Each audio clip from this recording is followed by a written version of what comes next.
religion in the Middle East, the Muslim countries. It's based on Allah, so it's the Muslim law, or the law of Allah. And in America, it's the Judaic-Christian law.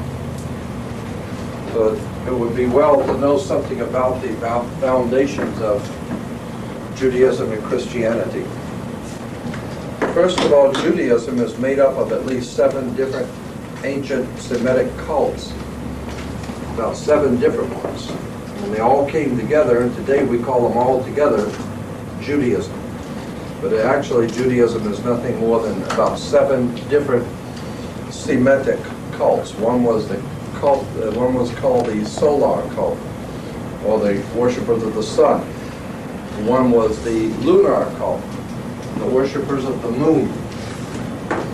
One of the cults was the stellar cult, worshippers of the stars. One was the Saturnalian, or the worship of the planet Saturn. And then there was one that was called the volcano cult, the worship of the volcano.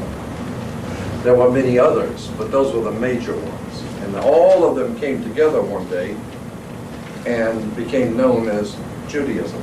And out of Judaism came Old Testament and eventually Christianity.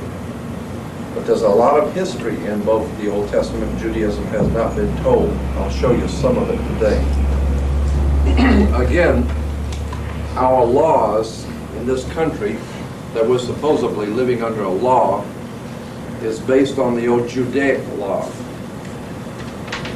That's why we have a judicial system under the Judaic law. And Moses is the lawgiver. Consequently, if you get in trouble in this country, they say you broke the law. You're a lawbreaker, like Moses threw down and broke the law.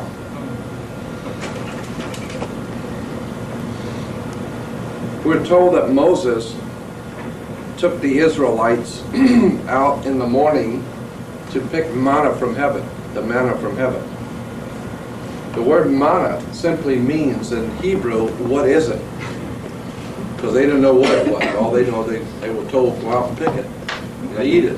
It's interesting you say that, if I can make this point. The mascot for the Olympics, his name is what is it?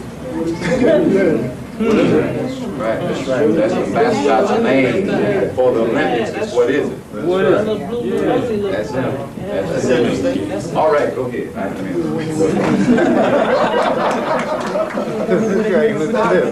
Yeah. Run that by me again. No, the Olympic mascot, the name of it is what is it, but they call it is it now. But it started off as what is it? That's right. And it went to what is it? Then it went from what is it that is it? Sure did. That's right. What is it? So literally his name is Manna. His name is Manna. Okay. Oh, I think that's great. You find out what manna really means. What is it means. I'll tell you something. Anyway, Moses leads the children of Israel out in the morning dew, the Bible says, and they were out picking manna from heaven. Well, first of all, manna from heaven is a scripture, but I got to enlarge it. In the Bible it says, and when the dew that lay was gone up, behold, upon the face of the wilderness there was a small round thing, as small as hoarfrost on the ground. And it was called manna. And when the children saw it, they said to one another, it is manna, for they did not know what it was. So it's called manna, and it means what is it. But the point I'm bringing out is that it was a small, round thing that grew in the dew in the morning. In the dew in the mist in the morning, the small, round thing grew. And here were the characteristics of manna. In Hebrew, what is it? And its 7 characteristics were, it was small, round, flaky, wafer, sweet, hard, melted, and it was from heaven. So it's a small, round, wafer-like thing that was sweet, and rather hard, and it was called manna, or the food of the gods. And we trace back the word manna not to Hebrew but to the ancient Semitic word in books like, and I have about 7 different books on this subject, but this is 2 of them. One book is called The Sacred Mushroom and the Cross, because we find that the word manna is traced back to the old Semitic word for mushrooms. Here we have the book. Is a study of the nature and origins of Christianity within the fertility cults of the ancient Near East by John Allegro. The Sacred Mushroom, Key to the Door of Eternity. The search for the secret plant of the ancients, used to send the mind to another world and into the future. There is such a fact, it is a factual truth, that certain mushrooms are not just hallucinogenic, but they do release in the human brain a spiritual ability to connect to the God force. And that's a fact. So it's not just hallucinogenics that we're just seeing visions. There are certain mushrooms that do have that quality that allows the human mind to open up and connect with the universal God force. And so that's a pretty heavy-duty experience for when you get on certain mushrooms. You start seeing some strange things, but them things are real. Peyote is one of them. Okay, so what we're talking about here is the book, The Sacred Mushroom and the Cross, showing how the connection between the sacred mushroom and the cross of Christianity. And many of the early church fathers were totally into the use of manna, or the mushroom. Here is the high priest of Israel, and it's important that we show you his headdress. There's the headdress of the high priest of Israel. He's wearing a mushroom, right? Mushroom head. So that's where they get that from, getting a head. That's it. Exactly. Getting a head. Yeah. Chump is wearing a woman's robe, but he's a teacher. He's the teacher. Yeah. It's the teacher, and he's teaching people, but from the use of the hallucinogenic mushroom. But that's important for you to understand why the mushroom and the connection between the symbolism of what he's wearing, the symbolism. Mushrooms have always been worn in the Middle East. That's a rather big one there. That looks like an opium posse. That's the whole pot there. Now here is a convention of mushroom heads. Here's another bunch. Oh, wow. Yeah, bunch of mushroom heads. Here's a small committee of mushrooms. There's another small committee of mushroom heads. This guy looked like he'd been on it for a while.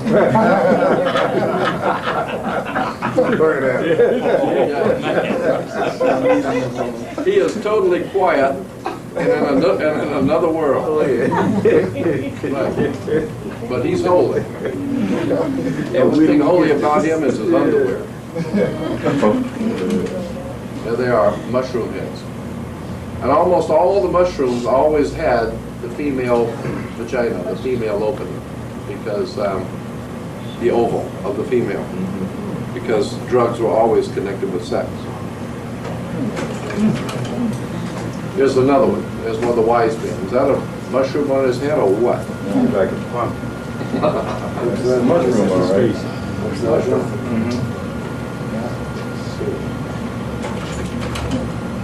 Now, volcanoes, like any other impressive and fearful aspect of nature, volcanoes have been the object of worship for human beings from the earliest Stone Age. So now we're talking about volcanoes. Volcanoes have always been an object of worship in the ancient world. The reason why is because volcanoes represented sexual generation. It was God's holy mountain, the holy mountain of fire. And it had to do with the sexual generation of fire in the human body. That's where the word pyramid comes from. Pyramid comes from pyra, mid. Pyra means fire, and mid means middle. So it's the fire in the middle. And so the volcano was very important in the ancient Middle Eastern religions. And that was a symbol of the cult, the volcano cult. Here, the original Yahweh seems to have begun as a volcano god. Mount Sinai, where Moses encounters him, was the seat of the Midianite god who formerly dwelt in the volcano.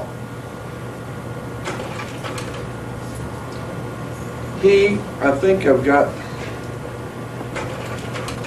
no, okay. He was also identified with the local moon god Sin, after whom the mountain was named. That's where we get Mount Sinai. Sinai comes from the Mount Sin, and Sin was the name of the moon god who was connected to the volcano worship. So Sinai comes from Mount Sin, the moon god Sin. The appearance of Yahweh in Exodus 13:21 says that Yahweh appears as a pillar of cloud by day and a pillar of fire by night. And here's the important part. The word volcano comes from the Latin volcano god Vulcan or Vulcanus. It's derived from the old Cretan deity of Vulcanus. So, the word volcano comes from the Latin volcano god Vulcan or Vulcanus, derived from the old Cretan deity Vulcanus. Okay? Here is Vulcan, the volcano god. And you will see his lightning bolts. And this is sexual generation, the fire of sexual generation, the lightning bolts, and the hammer, of course, was the hammer that was used in communism. It's the hammer and sickle. That comes from the old worship of Thor, or the volcano god who has the hammer. But here is Vulcan with his thunderbolts. Would that also be associated with a gavel? Oh yeah, the gavel. The gavel comes directly from the thunderbolt and the hammer, which is the hammer of Thor. The gavel, the hammer the judge used. The judges use, yeah. Here is a footnote from the Old Testament in the book of Job. Here's one of the footnotes in the book of Job. Thus, thunder is called kolat in Hebrew. Thunder is called in Hebrew something called kolat. It means voices, for it is considered the voice of God. So therefore, when you read that the different prophets and the ancient ones heard the voice of God, the voice was kolat in Hebrew, and it means thunder. Well, at that rate, we've all heard God talk. Okay? I heard him, just recently out in California. Didn't say much, but I heard him. Here it is again. Closer. Thunder is called kolat, the voices, for it is considered the voice of God. Here is another footnote. I've got a lot of these footnotes, but this is just another one. It says from Job 37. The storm, the storm and the clouds is God's tent, gathered as the thunder, which is, quote, the voice of Yahweh roars. They descend and God shoots the arrows of his lightning. So we're talking about God who has thundering, his voice, the voice of Yahweh is thunder, and he descends and God shoots the arrows of his lightning. And from the Hebrew Tograms, the word the mist is translated literally his smoke. So now we have smoke and lightning and thunder. And his thunderbolts, again in 37, his thunderbolts. The linear correct translation is God thunders wonderfully with his voice. So what we got here is the God of the volcano with the thunder and the smoke and the lightning. That's what you get with volcanoes, is a lot of thunder and lightning and smoke. And that's God when he gets PO'd. That's it. When God gets mad, that's what it looks like right there. Now that's why Moses can go up into the mountain and see a burning bush, because the whole mountain is burning, actually. Yeah. And when you see Moses comes down with his face glowing, well, your face would glow too if you get up there. So you have to understand where all of this is coming from. Now here we have at Mount Sinai, Jehovah performed signs. The mountain trembled and smoked all over, and millions saw and heard proof that what Moses had made known in God's name was the word of God. There is the children of Israel going to Mount Sinai. That look like a volcano to you?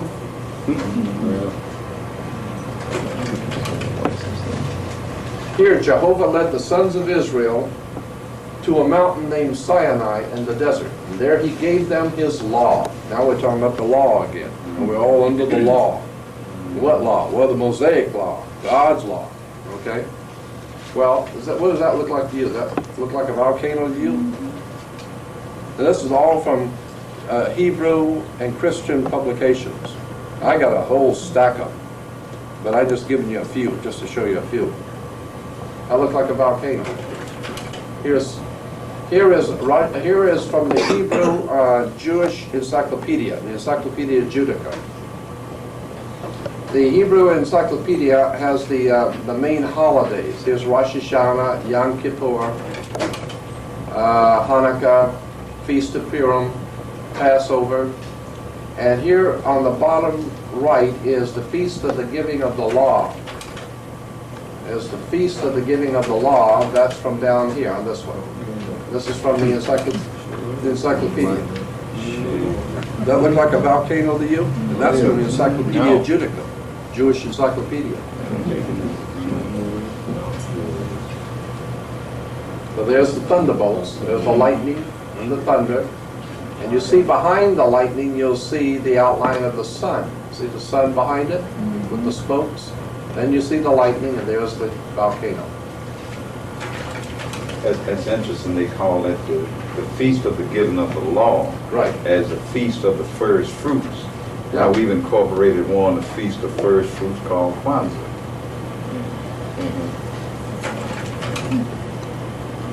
Here's another one on Mount Sinai. There's Mount Sinai. Does that look like a volcano to you with the thunderbolts? Now here's Moses throwing down the law and God's 10 Commandments. And what's that look like behind you? Does that look like a volcano to you? That's the sun coming up behind it.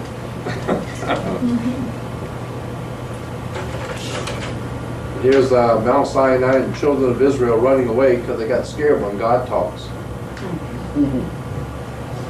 What we're talking about is the volcano God. And here's Moses. He not only went up to Mount Sinai, he jumped in the volcano. No wonder they couldn't find him. Yeah. And his face was glowing. Right. Hell yeah, you go up and jump in the volcano and see your face don't glow. Second degree burn. Hell, everything on you is going to burn. You glow. Okay. Now, remembering, of course, that the volcano god was Vulcan or Vulcanus, okay? Here's part 2. Now, here is the benediction symbol. This is the symbol in the Catholic Church when the Pope blesses you. The blessing is like this. The blessing of you with the cross, the sign of the cross.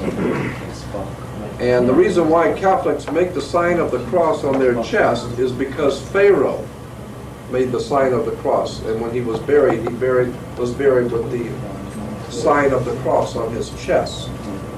So therefore they make the sign of the cross on their chest. But here is the benediction symbol, which is a symbol in Hebrew in the Jewish religion to bless you. If the Catholic Church anoints you and bless you this way, but here's the way the Hebrew or the rabbis will bless you. If you're a Jew, the rabbis bless you with this symbol from God. Okay. Here it is again. Now, just hold on. We're going to get to it in just a minute. Don't run ahead of me. Don't run ahead of me. Dumb as I am, I ain't that stupid. So I'm just making the point here that this is the benediction symbol in Hebrew. And here we have the Pentateuch scroll crown. Pentateuch scroll crown with the hands raised in the priestly blessing. There it is again, the priestly blessing. Okay. Here in Los Angeles at the synagogue, you will see the mushroom head, and he looks like he's really been on it. Yeah, he's been on it pretty heavy here. Mushroom head, and he's blessing you with the Pentateuch blessing. Here is another one. Indeed, the Lord is high, yet he looks upon the lowly. Of course, the Lord is high. You know the mushroom. Eat mushrooms all day, even the Lord's going to get high. Yeah. Lord is high. Is that why they call them high priests? High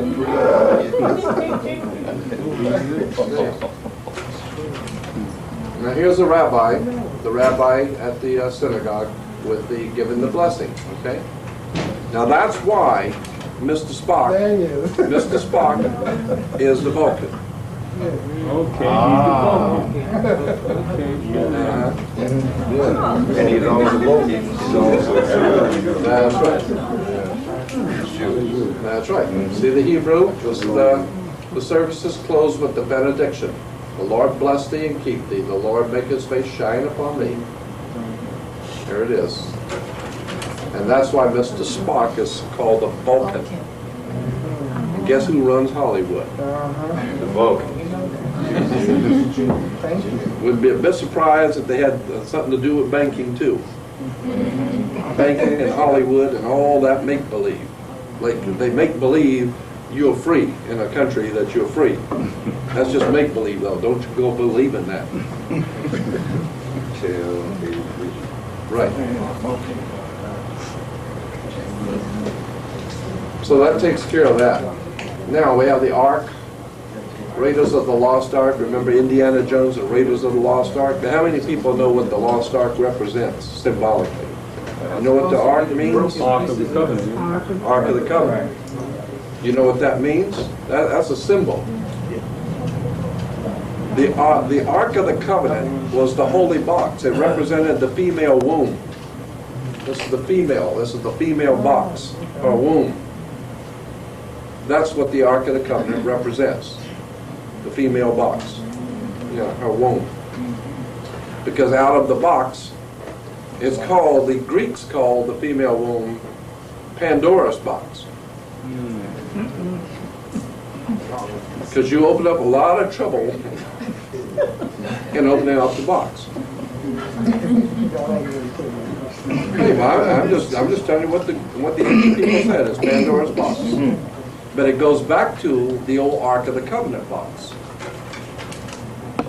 Here from the dictionary, it says the idea of the encyclopedia says the idea of the Ark of the Covenant was copied from the Egyptian, the Akkadian, and the Chaldean Ark shrines, which held sacred fetishes, usually of a sexual nature. So that Ark is not Hebrew. It's actually Egyptian. And that's why Indiana Jones and the Raiders of the Lost Ark were looking for the Lost Ark, not in Jerusalem, but in Egypt. Because the whole idea is Egyptian. The whole thing comes from Egypt. And it got damn thing to do with being Hebrew. That's why Indiana Jones, if he's going to find it, needs to go to Egypt. And that's why the Nazis were looking for it in Egypt too. Because the whole thing, when you're talking about the female box or the Ark of the Covenant, you're talking about sexual reproduction. You're talking about race. That's right. And now you're talking about race and blood. And now you're talking about the Knights Templars, the Masonic Lodge, and who is going to be racially superior on the earth, who is going to hold the Raiders of the Lost Ark, the womb that gives life. So we need to get rid of certain races and cause others to flourish. Raiders of the Lost Ark. All that has to do with Freemasonry and racism. But they just having fun, making money, and all over the country, people going to see the movies, thinking it's fun and entertainment. Here is the ark as it appeared in Egypt. The ark, and this is from a Bible dictionary. The Bible dictionary says the word ark, the word adopted from the Egyptian. Well, that ain't all that they adopted from the Egyptian, but that's just one more example. There's the ark. It's Egyptian, not Hebrew. And the angels, remember the angels that were on the mercy seat? Yeah, there's a mercy.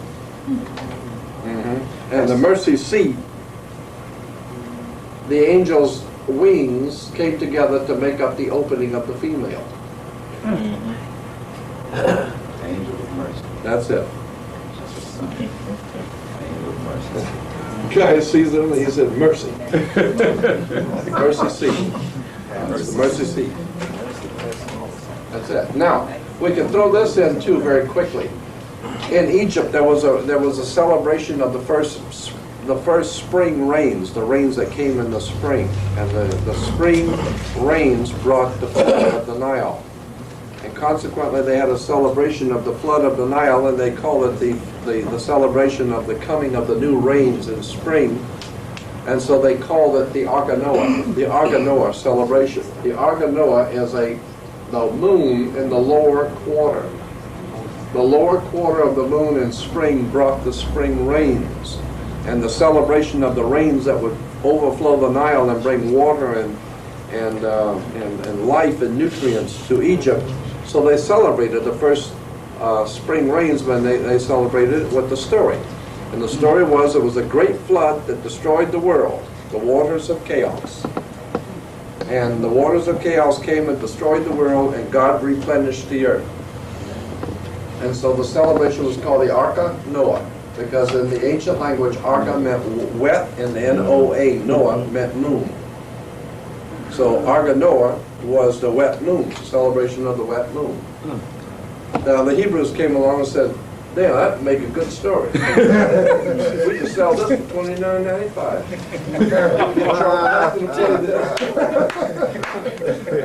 Yeah, we can get Charles Heston to play this. And if we sell that, we'll call it the Ark of Noah. And we'll have fools all over the world looking for the Ark of Noah. And one say he found it. Yeah, I was there when they said it. Oh, you were? Oh, yeah. About the pieces of wood, yeah. and the one that he cooked on the stove at home? I was there. See, I was there. I was in the production at the time, in the studio, when they came up with that one. And I said, you actually find the Ark of Noah? And the guy said, man, he said, we're playing to an American audience. We'll buy anything. They'll buy anything. Big Top, Pee Wee, Hulkamania, and Budweiser beer. Tell them what they want to hear. They want to hear we found the Ark of Noah. They buy anything, America. They love Big Top Pee Wee and cartoons and everything. We believe anything here. So there it is. There's the Ark of Noah, or the Ark of Noah. There it is again. Anything to do with Jason the Argonaut? Yeah, that's where it comes from. Jason the Argonaut. Ark of Noah. And here it is again. There's the Ark of Noah with the rainbow and the dove of peace on the great ocean. The Ark of Noah, or the Ark of Noah, the wet moon. Now we have something called the Yonai, coming from the old Hindu. And don't take a college graduate to figure out what that represents. It's called, in Sanskrit, delicately translated, the womb of the world. The womb of the world of the Yonai. This is from the 1st century catacombs in Rome. They found these statues. And this is from the 1st century Christianity in the catacombs of Rome. They found these kind of statues, which, you know, that will give you an idea of what the Christianity was really into. It was sexual, reproduction, volcanoes, mushroom, and all the rest of it.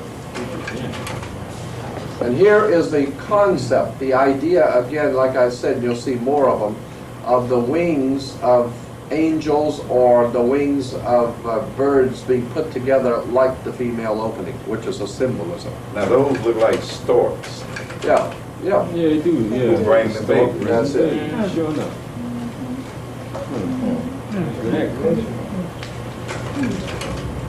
Here it is again. Masonic symbolism, private language of the craft, yes. So that's, that's the whole story there. But don't get no better than that. Here it is a little bit more explainable. The Ark of Noah, the female, the mercy seat, and the Ark of, and the Holy Ark. But now the angel's wings become more demonstrative. You can now see it a lot better. And here it is, the Hebrew rabbi with the Yonite. Here it is with the bat mitzvah when the Hebrew girl becomes a woman, the bat mitzvah. The African celebrated the coming out of life. The Hindu coming out to life from out of the womb. Jesus coming out of the womb.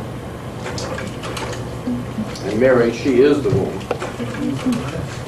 And here's the, here it is again, another one of the gods coming out. And as I said yesterday, in Washington, D.C., we have the Washington Monument. The Washington Monument is an Egyptian symbol. It comes from Egypt. It's the obelisk. The obelisk, or the Washington Monument, represents the male phallic. It's the male. And it connects with the Oval Office in Washington, D.C. So that's why the president has an Oval Office. He's operating from inside the female.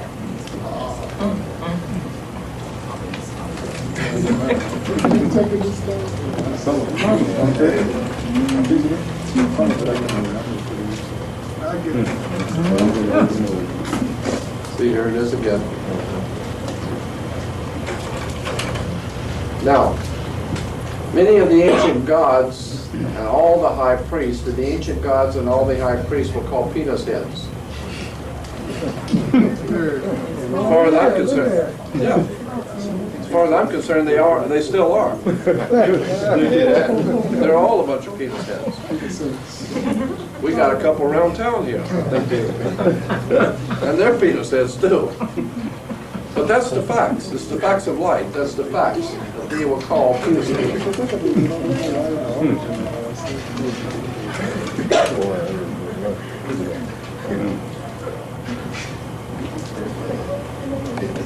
The arrogant, pompous, arrogant, penis-head gods. Right? You see the headdress? You will see the same headdress on the Hebrew high priest. The Jewish high priest wear the same headdress. Pope. And the Pope wears the same thing. The Pope, and this is Hebrew, but the Pope wears the same one. The headdress. Now we have something like the pillar. It's called pillar. That's used in our architecture today, pillar. Okay? So pillars are still being used in Western architecture today. But pillars were phallic emblems of many of the gods and heroes. So when you see these pillars, they're phallic emblems of the male. So don't be proud if somebody says you're the pillar of the community.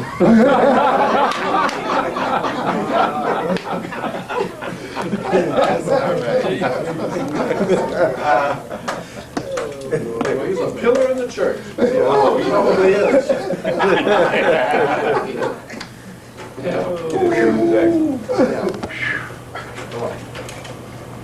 Now here we have the obelisk again.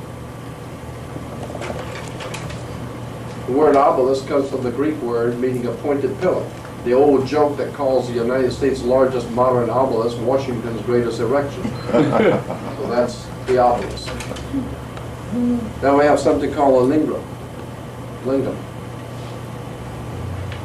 The phallus are, this you can read, this we'll read later, but the phallus of the lingam was usually painted red and anointed with holy oil, to which the Greeks gave the name of chrysom. We're going to show this again, so I'm not going to go into it right now. You'll see it later. But it says, of course, oil was necessary for the insertion of the stone phalanx into the virgin. Later, the oil itself became a symbol. Kings' heads were anointed with oil, being likened to the head of the god Venus. Okay, good. Now, yeah.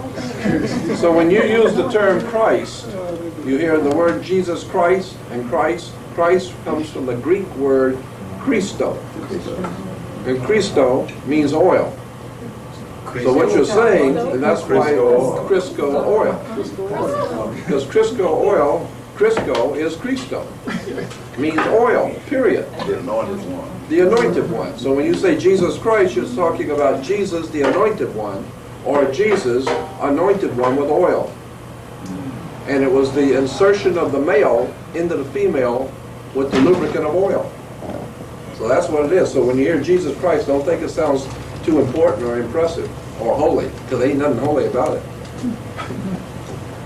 Now, in the ancient world, there were almost always two twin phallic pillars at the temple gates of the temple openings of the great temples in the ancient world. They almost always had two phallic pillars.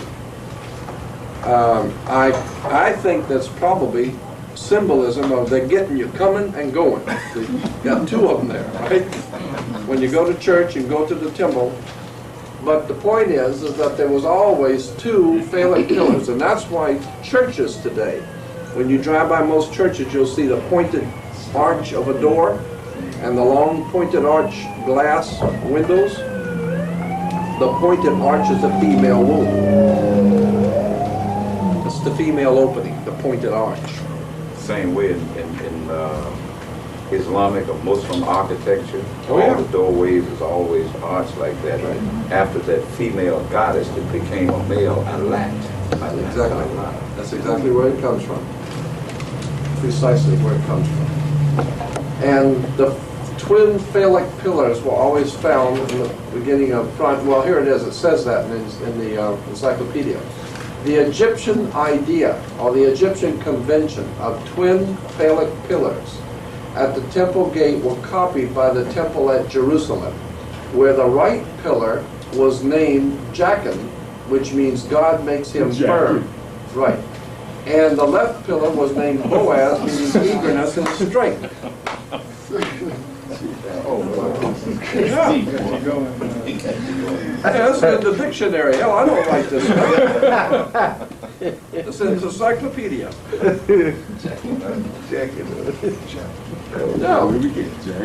Now, we got God, and the word Jachin means God makes him firm. And eagerness and strength. I don't know what the hell we're talking about here. This is from the Bible. Talking about procreation. That's it. Yeah, I guess. It has nothing to do with just procreation. These people seem to be obsessed with this thing. But the point is, it's been cleverly hidden in symbolism, so that if you don't know what's being said, you will read it one way, but you're not understanding what it's really talking about. And if you're not understanding, then you're proud, like the preachers in the churches go out and they're proud talking about Jachin and Boaz, and you haven't got the faintest idea what Jachin and Boaz is. Let the church say amen. Yeah. The church says amen. Yeah, I hear that.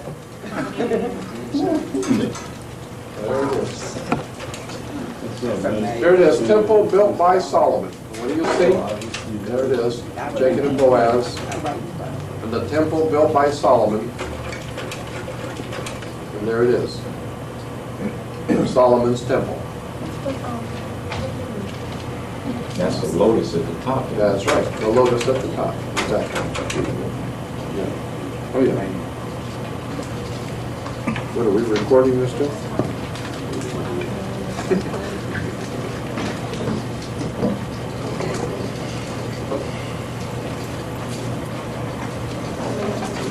I'm just hitting the light spots now. I'm gonna get some heavy duty stuff coming here now.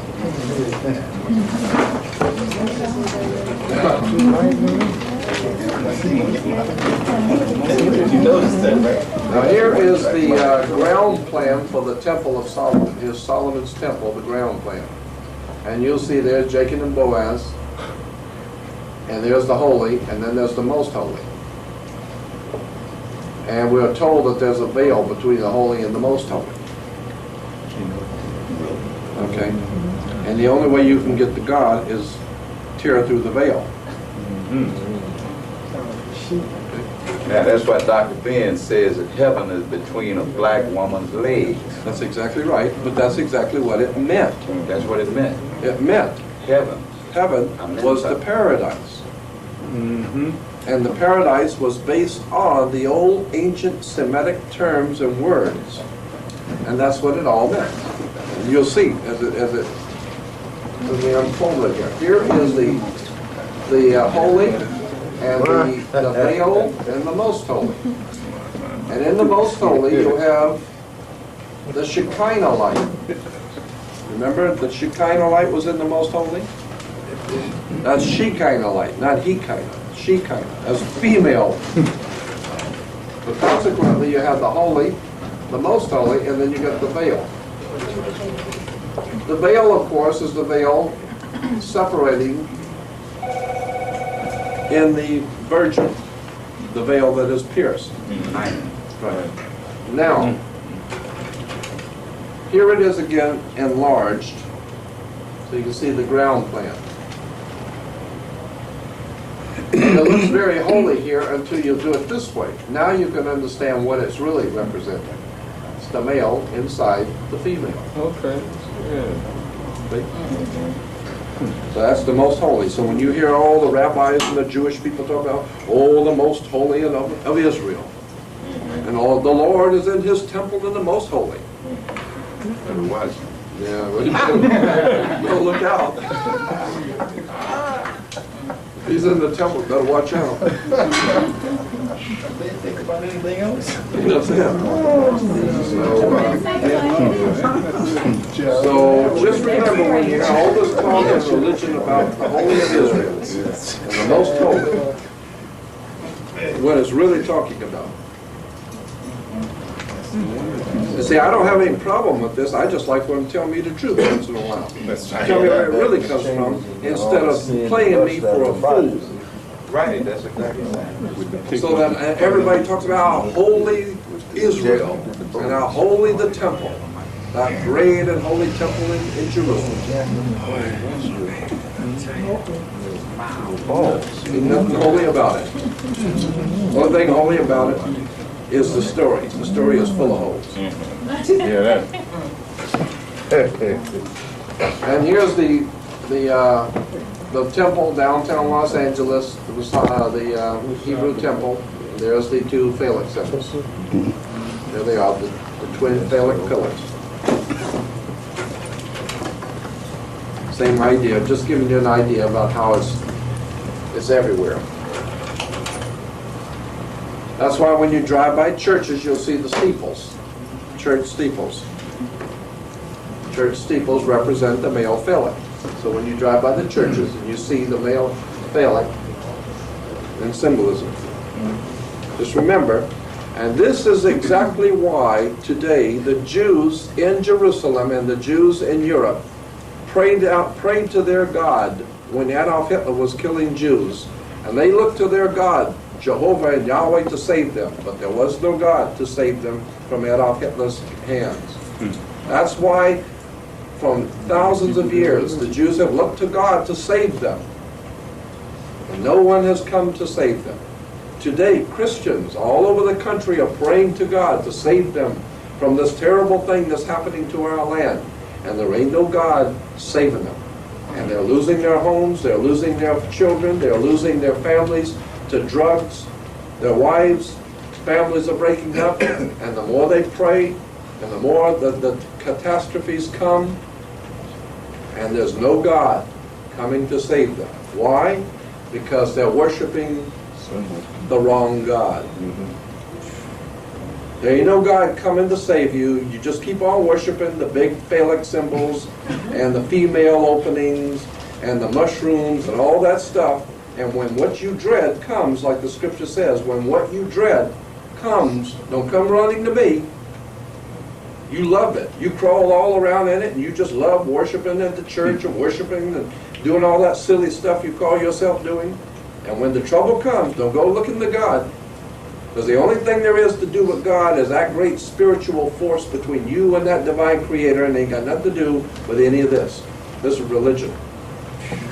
So if you want to depend on the God of religion, don't look for him to come helping you, because he ain't coming back. There ain't no Messiah coming back. The only Messiah you got is in you, with that divine force in the universe that makes you who you are. When you give that up and give it to somebody else, you don't have nothing. All you got is this. Yeah. So you might as well go and expect it, because you're going to get it, right? That's right. And here we have the Ambassador College in Pasadena. Worldwide Church of God. You heard of Herbert W. Armstrong? I read both his books. Yeah. I signed him about a few $100. Well, here's the Ambassador College in Pasadena. Okay. See, this is just a, here's this picture up here enlarged. What's that look like to you?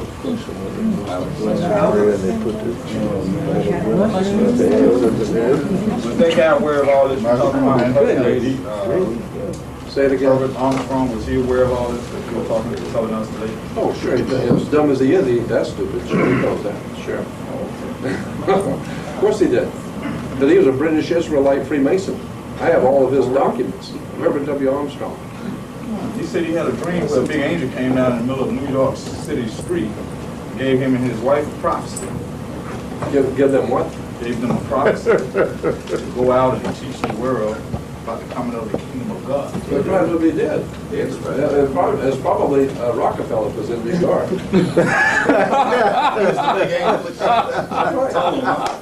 And he said, "Chump, I want your ass out there."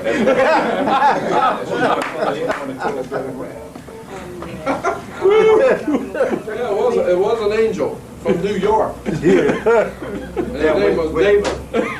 We call him just David Rockefeller. Now, when you understand angels in depth, you will see he is an angel. That's right. Angels, according to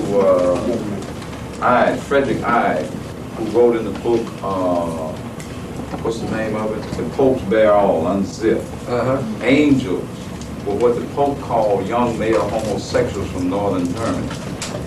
Yeah. I can dig it. Germany. Makes sense to me. When you understand all of this, what it's based on.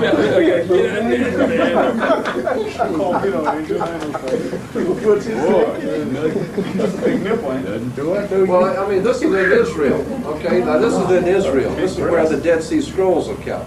This is where the here's how the Dead Sea Scrolls are kept. And they built this thing, and the whole idea is the same concept. That's the one that made it. That's it. You got it. Now, here we have something called anointing with oil. Now, remember, we were reading this a while ago, anointing with oil. This is from the Bible. All right, so we're talking about getting anointed with oil. It says kings were anointed. The kings were anointed with holy oil at their coronation to show that they were consecrated to God. The term Messiah comes from the Hebrew Messiah, meaning anointed one. Okay? So kings were anointed with holy oil at their coronation to show that they were consecrated to God. The term Messiah comes from the Hebrew Messiah, meaning anointed one. One of the kings or high priest being anointed with holy oil. Here is another prophet of God being anointed in the head with holy oil. Here is Saul being anointed in the head with holy oil. This actually goes back to the Egyptian anointing with holy oil. The phallus, and here's the one we were reading before. I got a better blow up of this one. The phallus or the lingam was usually painted red, anointed with holy oil, to which the Greeks gave the name of chrism. Thus the divinely begotten one was given the name of Christos, meaning anointed. Jesus the Christos, or Jesus the anointed. Of course, oil was necessary to the insertion of the stone phallus into the virgin. Later, the oil itself became a symbol. Kings' heads were anointed with oil, being like at the head of the god penis. So when you hear all these wonderful kings of Israel were anointed in their head, that's because the people looked on them as big penises. Yeah. Now, when you look at that, I can't help but draw the association in words. When you look at that, it's called, in Greek, called chrism. All right? Yeah. Now, when you get down into street terminology here, Yeah. it's called jism. Yeah. So you draw the association. Of course there is. There's always word association, phonetics. There's always going to be associations symbolically in languages.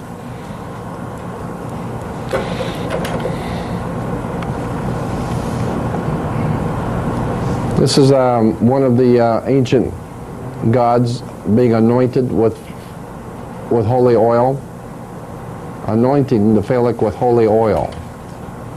And that comes from the first century, one of the first century statues in Rome.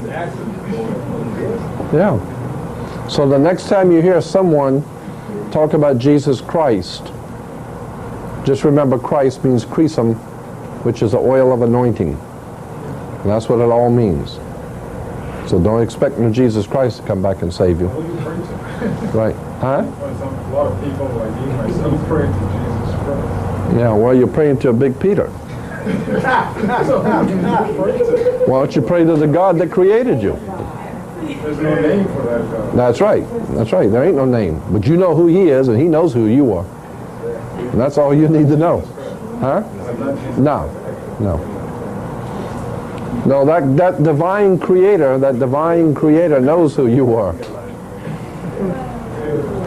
That's why the Bible clearly says if you're going to serve God, you serve him in spirit and truth. Period. That's all you need to do to serve God, is serve him in spirit and truth. So that, it didn't say church in spirit and truth. It just said spirit and truth. Period. Now, circumcision, we're told in the Bible, is a very holy thing. Circumcision. You have to be circumcised. And the Lord God had Israel all circumcise their males, because that was a very holy thing. The fact of the matter is, after you get past all that silly stuff, the fact of the matter is circumcision was around in the ancient Egyptians before Hebrews ever existed.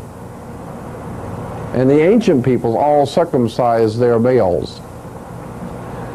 And it wasn't because God was so holy. They circumcised their young males because the whole of worship was the worship of sex. And consequently, the male phallic would become an erection, would get an erection quicker without the foreskin than it would with the foreskin. And since consequently we're promoting sex worship, we cut the male's foreskin. So he will get an erection quicker. So when you read in the Bible about how Jehovah, the Yahweh, instructed the children of Israel to be circumcised, and that was very holy, think about it. What is holy about messing with another guy's penis? And then think about it. What is holy about cutting the foreskin off of another guy's penis? First of all, if God created man and he was perfect, then what are you doing corrective surgery on his penis for? If God didn't want the foreskin on there, he wouldn't have put it on him when he created him. And if he put it on him, that's because God saw that he was perfect and he don't need you to go cutting the foreskin off because you want to promote sex worship. So you just keep praying to your God and ain't nothing going to work out. Because all you're into is sex, drugs, and rock and roll. And of course we got the cross. And the cross was called the key to life. The key to life, and there it is, the key to life. And it was the key to life. There's the female and there's the male. And that is, of course, the key to life. And here's an Aztec god, an old Aztec god. This is an old Aztec god who dies on the cross. I've got about 25 different pictures of ancient gods in the prehistoric and ancient world who died on the cross. So the whole idea of a god dying on the cross, that ain't nothing new. Hell, the Aztecs had that. The Messiah who dies on the cross. And we get into that. I'll explain that later if you want me to. I'll get into the astrotheology, explain to you where all of this symbolism came from. If we have enough time, if you want me to, I'll get into that later. Here we have the old Babylonian Sumerian symbol of the sun with two wings, the winged sun. Remember how the Bible says, Jesus said, I'd like to gather you under my wing, because the sun, God's sun, the light of the world. The sun always had wings. And that's why in America, Freemasonry in America is referred to as the Sun Order. And Freemasonry is referred to as a Sun Order. And that's why in America we only have left-wing and right-wing politics, the two wings of the great Sun Order. Which came from France. Yeah, French Grand Orient Temple Masonry. That's why our colors are red, white, and blue from France. And of course France got the red, white, and blue from Solomon's Temple. Red, white, and blue covered in black. There it is again, God's sun with the wings. Here is the worship of Osiris with the Ka symbol on the Ka, or the raised hands, the Ka symbol, which symbolized the worship of Osiris or the worship of the sun. Raised hands. Here's Horus, of course. Horus. Here is it's actually, the symbolism is the sun in the constellation of Aries, the ram. The sun for the 2,125 years in the age of Aries, the ram. Consequently, today the Hebrews blow the ram's horn because they're worshiping the ancient god of Aries, the ram, God's son. And so today we see the Hebrews blowing the ram's horn, and oh my God, that is so holy and so righteous.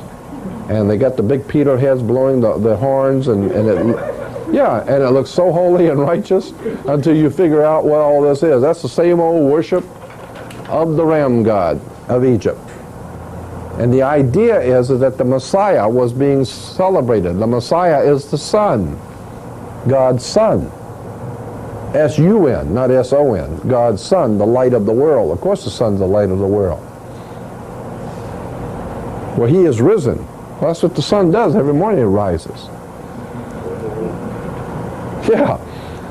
Well, yeah, and the ancient Egyptians said as long as the sun rises every morning, there will always be life on the earth.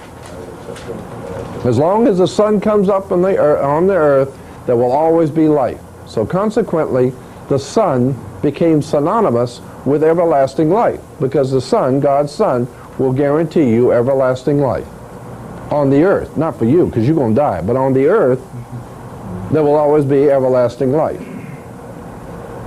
But not for you. So in other words, as an individual, you're going to die, but the earth will always have everlasting life as long as God's Son, because that's his gift to the world. And consequently, they realized that all the life on the earth, all life on the earth comes from the sun. And the sun was giving energy. It gives out its energy so that the plants and you consume the energy and you stay alive. So therefore, God's Son is giving his life energy. He's giving his life so that you may live. Well, and I say, bring me some stuff like that. Well, you better go back and read this stuff right, because there ain't no Savior coming to save you. He's already here. I'm talking to it. You look in the mirror, and that's it. That's as far as it goes. And if you don't stand up for yourself and act like you were created by God, and start acting like a creature of God, and serving God in spirit and truth, then that God you don't expect him to come help you. But you will notice something. If you do start facing up to facts and do start turning inward inside of yourself and start trying to get spiritually straight with that universal God force, watch what begins to happen in your life. All kinds of strange things begin to happen. Doors open up, knowledge begins to open up to you, things begin to, it's almost as if you're being protected, and God is coming to help you, and you're opening your mind up, and things are starting to happen around you, and you don't know why it's happening. That's because you finally got it straight. Yes? Should we continue reading King James Version?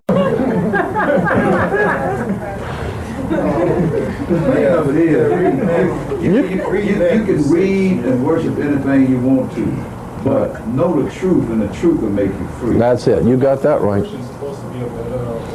According to who? That's why the King James is called the authorized version, because it was authorized by the king. Now, anybody who knows anything about King James knows he was a homosexual murderer that raped boys and then killed them after he raped them, and then would go out hunting and kill large animals and cut them open and lay in the blood. So he obviously had some problems. And he's the one that authorized the Bible, the King James Bible. So that's why it's called the authorized version. He didn't give you the real one. This is the authorized version. This is what you're supposed to read as far as the king's concerned. Well, most of the people who talk about the authorized version, they state that he has nothing to do with it, but the scholars that he... Oh, of course, of course. So this is... Oh, yeah, absolutely. But you got to know as well as I do that if the King of England hires you to do some translating, he's going to check it out before he puts his name on it. And if you put anything in there that he don't like, you got to know that he is the king and he can take it out. And then when you look and see, and you know the scholars that he chose to write, they were all Freemasons. They were all Freemasons, absolutely. And there you have in the connection. The connection. You just look at where they came from. They were all Freemasons and Rosicrucians. Yeah. So therefore, the king would say, "Here's the deal. You translate it. And if you put something in there I don't like, you can bet I'm going to take it out." That should be documented. Oh yeah, absolutely. We know how much was taken out by King James. We know exactly what was taken out. There are books written about all the things. Here are the things that King James took out of the Bible. Now here's what was in it originally, and here's what he authorized. But see, he didn't authorize this, so he took it out. Do you have access to the book Demonology? His original one? James, Yeah. I have a photocopy of it. It's a very difficult book to find. Is there any way I can get that? Probably so. If I could run you off a copy. It's a thick one though. What's the name of it? Demonology by King James. King James wrote a book called Demonology. Well, why not? Why not King James? He knew all about it. And he was asking for some authentication. Yeah. One is a secret way that the scholars, the head man signed it when it was completed. Yeah. In 46 songs. 46 words from the front and 46 words from the back will give you Shakespeare. Yeah, good. But it wasn't Shakespeare, you see. Yeah, Shakespeare was probably a code name. It is a code name For a society, for writings, a literary society. There's a whole thing on that up here in Manly P. Hall's book on Shakespeare. Manly P. Hall's book on Shakespeare. Secret teachings. Yeah.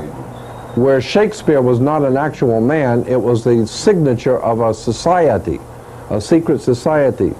And if you spell out their agenda, it spells out Shakespeare. So it was like a writing society that was promoting an idea, and they made it look like it was one man's writing.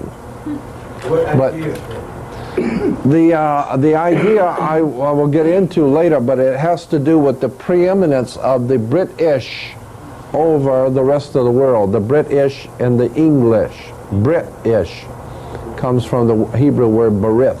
Berith means a contract or a covenant, and ish means man or men. Therefore, British is berith-ish, which means the men of the covenant, or the men of the new covenant. And the men of the new covenant are going to be, and the new covenant, of course, is the New Testament, which is the promise for a kingdom that will unite the world, God's kingdom. And it will unite the world. That's why England is called the United Kingdom. And when the King of England is crowned, listen to what the Archbishop of Canterbury, when he reads to the new king his oath of office, it says that something to the effect that you are taking this position of King of England for Jesus Christ. And until such time as Jesus Christ comes back, you, the King of England, are King of Kings and Lord of Lords. And see, if Jesus don't come back, then you're God. You're as close to God as anybody's going to get. Yeah. But that's interesting when you see that the King of England is the vicar of Christ, and then the Pope says, wait a minute, what just went on here? You say you were the vicar of Christ? And the king said, yeah, that's me. I'm standing in for Jesus. And the Pope said, what you think I'm doing here? Yeah, you got a problem here. And so they broke apart. How sincere was the Pope last week on abortion? He did some articles on, he don't think it was very humane, that the great danger going to happen if they keep up this abortion. Well, of course there's a great danger. You're going to be killing Catholics. Hell, he needs Catholics. That's it. And the more Catholics that die, and the more Protestants that are born, that's the whole idea behind the abortion thing. The Catholics don't, the Pope does not want abortions because he don't want people killing Catholics. He wants Catholics to have 6,500 babies. Because every time you have a baby as a Catholic, that's one more vote for the Catholic. Catholic and Masonry. They're very much connected. Yeah, the Catholic Church is a Masonic, Semitic Masonic order. That's why the Pope wears the Jewish yarmulke. They still don't have any conflict with them. Yeah, that's right. I'll get into that later, showing you how both of them know that there's no conflict at all. It's ordo ab chaos, order out of the chaos. Here is another classic example. This is the ancient Incas. And they're up on the altar, there's the altar, and they're worshiping God's Son on the altar. So when you go to church and you see the priest up on the altar and he's worshiping God's Son, just remember, hell, the Incas were doing that 1,000 years before Christianity. Incas, Mayas, Aztecs, the Toltecs of Mexico, the Egyptians, everybody else, they all worship God's Son. The light of the world. Well, of course the Son's the light of the world. But just as you have seen him go away on a cloud, he will come back and return on a cloud. That's right. Go out here in the ocean at night and watch and see if the sun don't leave the world on a cloud. And check it out tomorrow morning when it comes up in the morning and see if it don't come up on a cloud. So just as you see him leaving on a cloud, that's the way you're going to see him coming back, is on a cloud. Well, yeah, but that's just the sun. Well, that's all we're talking about, Jack, is just the sun. From S-O-N, S-U-N to S-O-N? That's right. That's right. That's where the confusion comes in. It was originally S-O-N to S-U-N. S-U-N is S-O-N. Sun, sun. Yes. You transpose the word. And one is real and one's a symbol. And Jesus is the symbol of the Son, God's Son. That's why he has 12 helpers. The 12 apostles are the 12 tribes of Israel, and the 12 brothers of Joseph, and the 12 great prophets of Israel. Everything's 12. The 12 brothers of Joseph, the 12 tribes of Israel, the 12 apostles. What do you think the 12 is? It's the 12 months of the year. The 12 constellations, the 12 signs of the zodiac. The Great Seal, of course. It's the 12 signs of the zodiac, and they hang out with God's Son. Well, of course they hang out with God's Son. As a matter of fact, that's all the Son does is hang out with them chosen 12.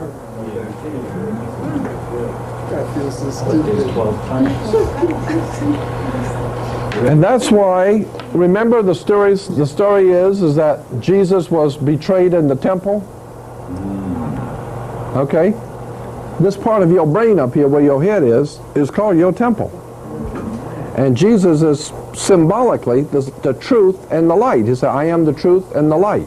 He doesn't say I represent the truth and the light. He said, I am the truth and the light. Because the Son is the truth and the light. Because at nighttime you can't tell what's going on. But when the sun comes up, that is the truth. You will see it right here. You're in the light. And so therefore the Son says, I am the truth and the light. Therefore, if you turn away from the truth, when someone's giving you the truth, but you can't handle it, and you turn away, and you turn back, that's the way you react to something that's too bright. If the wisdom that's being given to you is too brilliant, and you can't handle the light, you turn away from it, because that's too bright. That's it. So therefore, that's right, you can't handle the light. So the point is, you just put to death, you just caused and made the judgment. You made the judgment to put to death God's Son. Where? In the temple. You just decided you don't want to hear it no more. That's it. So you just give him the judgment. He's going to die. Now when he dies, where does he die? Where does the truth and the light die? In your head. Skull place, Golgotha, the place of the skull. Is that the tree of life going up your chakra to your brain? Oh yeah, the tree of life is the chakra that goes up to the brain, right. Is that in relation to George Washington cutting the tree and keep it from blooming maybe? There's all kinds of connections can be made. But I'm just saying that that's where we put to death God's Son, is in Golgotha, or place of the skull. In other words, in your head. That's where you put the light and the truth. In your head. That's why I say my people are destroyed for the lack of knowledge. So the original version of the Bible, what's happened to it? Where is it? I don't know what's happened to that Number one. one, what is the original version? Yeah, that's the big question. And then what happened to it? Okay, you said that there were parts that were left out. Yeah. And, okay, and you said you have access to those parts. Yeah. So, but that's not even important. What is actually important is the original, not even the one that King James got a hold of and he messed up, but you need to go back to the actual original writings from whence the Bible came from. If you go back to those originals, now that's where you're really getting into the serious stuff. And that's the Naj Hammadi manuscripts of Egypt. That's the Dead Sea Scrolls of the Qumran community. Right. And then once you've gone through the Naj Hammadi manuscripts, the Naj Hammadi library in Egypt, and the Dead Sea Scrolls, and find out what's really in the Dead Sea Scrolls, then you're ready for Gerald Massey and Albert Churchward and Godfrey Higgins, and the whole story begins to open up big time. Right here. I can give you the books right over here. Gerald Massey. That's it. Once you've got that, yeah, then you wake up and find out that there's a whole world of knowledge that you haven't been told. And they figure that I've had priests and ministers tell me that kind of information right here is on a need-to-know basis, and poor folks don't need to know. They all know it. If they went to seminary, they know this. Why do you think they call it a seminary? Cemetery. What's the name of those? Seminary. Seminal fluid. That's it. Another one.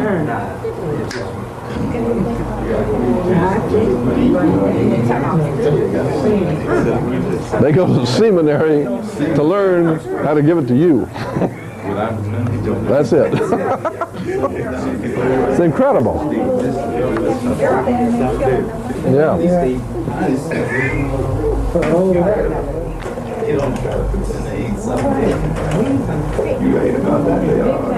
When we're told that the Messiah dies with the crown of thorns, remember? Okay. Now the crown of thorns is like the Statue of Liberty has the crown of thorns. Because the sunburst is a crown of thorns. Right. See? The rays of the sun. All these are ancient. Here's the old ancient Assyrian god in the 1st century. See the rays of the sun?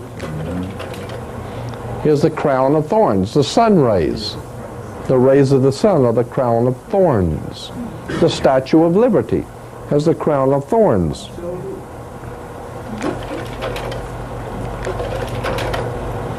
Now here, this chump has God's Son in his heart.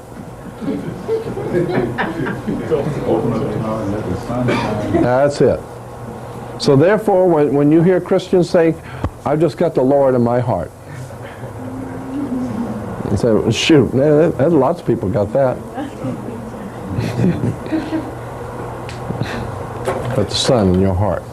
Now here is an Aztec priest. Now you know, people, you've heard Christians say, you've heard church people say that they have given their heart to the Lord. Right? Yeah. Okay, I'll show you where that comes from. Here's where that comes from. The Aztec priest offers up the heart of a sacrificial victim to the sun god. There's God's Son. See? There's God's Son. See the fire?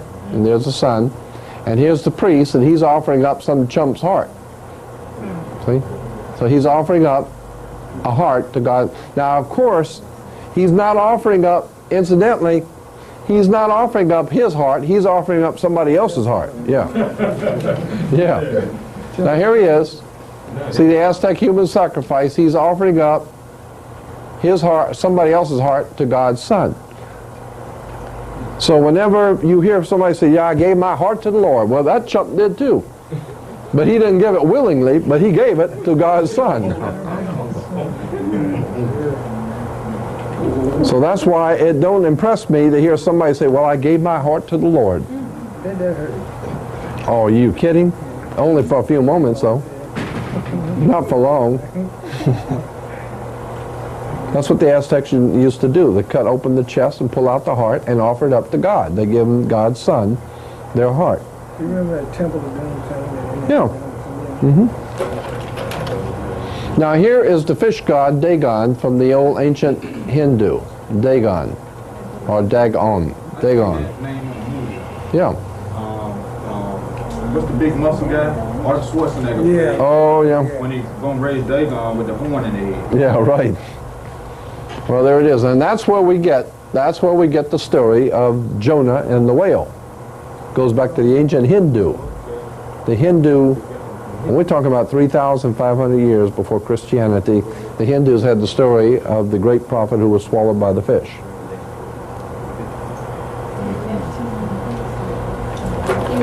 Now, Mr. George, Maxwell, you missed one of the slides. Maybe it's about the fifth one now. I was trying to interrupt. You didn't comment on that one. Which one was that? It looked like it had a sun and a face coming out, but you skipped that one. Oh, no, that was just showing you that priest of worshiping the sun. Just one more priest worshiping the sun. Because all priests. So you didn't have on a mushroom head. I didn't know. Yeah, well, no, not all of them. Just the Hebrews had on the mushroom head, you know. But all priests in the world worship the sun. All of them.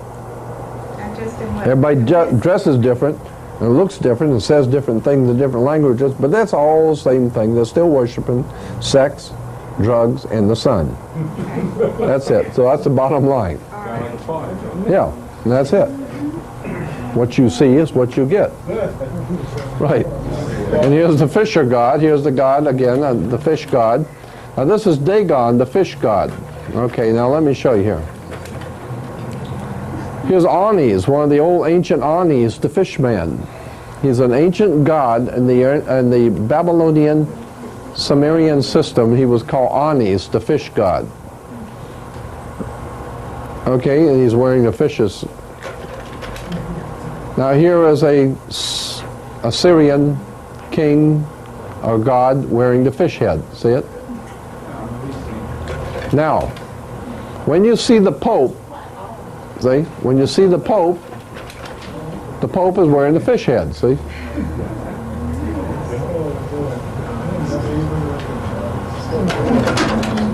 So here's the chump wearing the fish head. And there it is. You should have known there's something fishy about this thing to start with. Should have smelled something wrong to start with.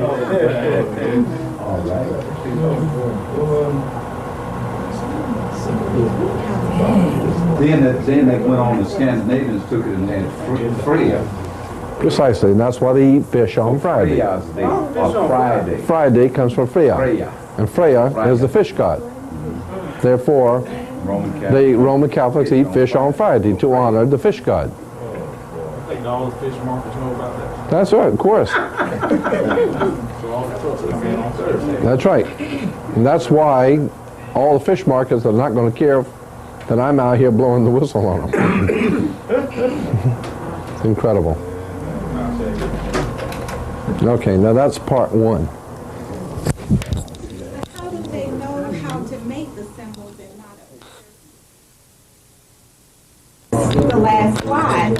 If you had not shown that, I would not have known, and maybe some other people. So how do they know to make it where it will not appear to be what it is?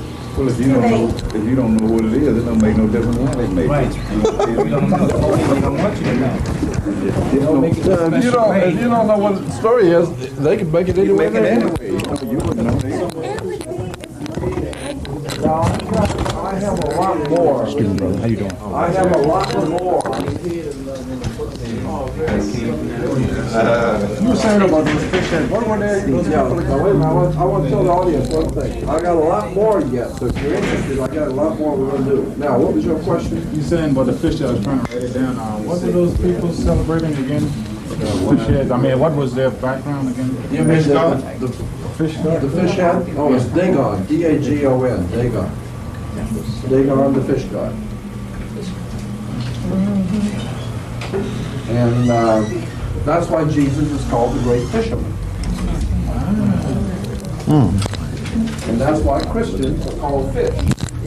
Because you catch fish. They clutch you. Fisher of men. You got caught. And that's why they say you got caught by pulling the wool I'm off your scribbling, eyes. so. The lamb. The lamb pulled the wool over your eyes. So the lamb don't really have no real significance other than that. The what? Well, the lamb has a significance, yeah, it does. It goes back to the old Sumerian worship of the sun as the lamb. That was the sun, when it dies in the winter, was like a sacrifice. And consequently, they sacrificed the lamb in relation to the sun. But I'll get into that later, too. Incidentally, if you understand that the 12 apostles represented... Okay. Is that restaurant next door open? Yes. Yeah. Could somebody get a couple of those drinks that we had here before? The ginseng? Yeah, the ginseng. Somebody could go over and get a couple of the ginseng drinks. And then I'm going to get on with this.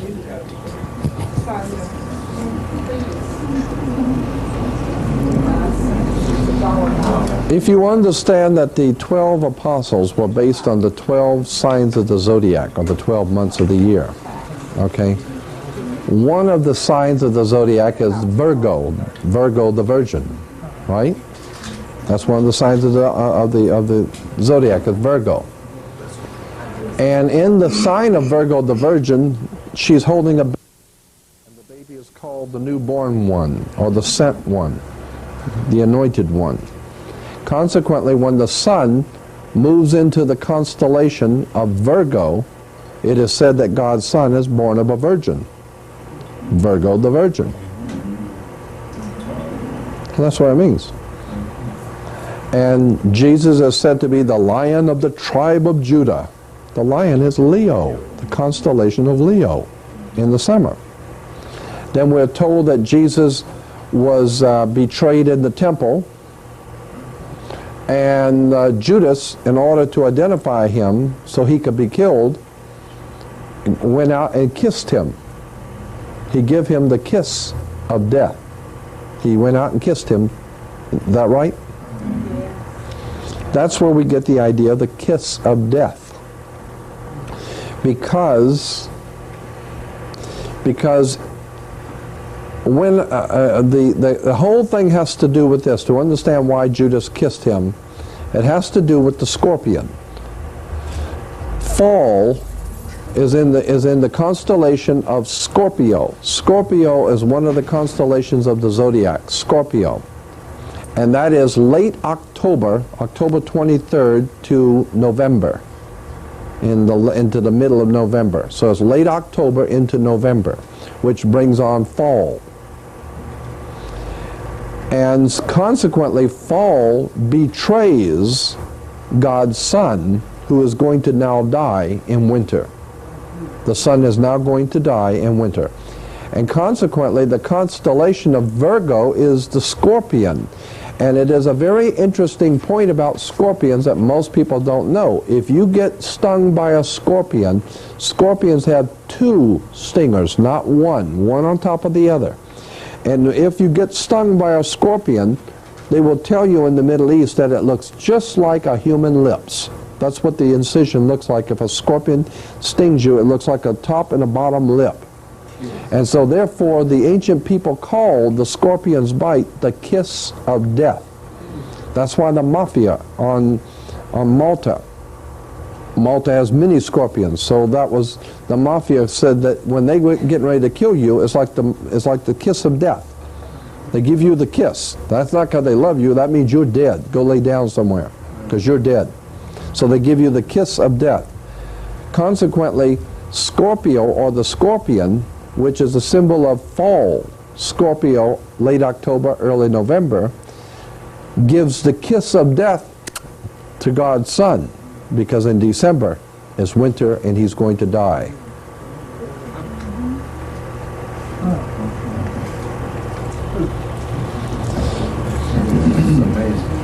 And then, I might as well go and finish this off. I'll finish this off. Something happens in December that's very interesting that most people don't know. The ancient people knew it because they saw it. We don't know it. The calendar, the round sun calendar, like the Aztecs, the Mayas, and the Incas, and all the Egyptians, everybody had those round sun calendars. The calendar had 360 degrees or notches in it, 360 of them. It was called a 360-degree circle. And then they had the stab in the middle, which was the sundial. And so each day the sun would hit the stab and hit on a degree. And so each day the sun would move 1 degree. Each day the sun would move, and I'm going to go back to the pictures in just a minute. Each day the sun would move 1 degree on the round sundial. And at the end of the year, it would start here. At the end of the year, it would have moved all the way around to the 360th, and that's what we call a solar calendar, 360 days. But they didn't work out, so the Egyptians added 5 days, and today we call it the calendar we have now is 365 days.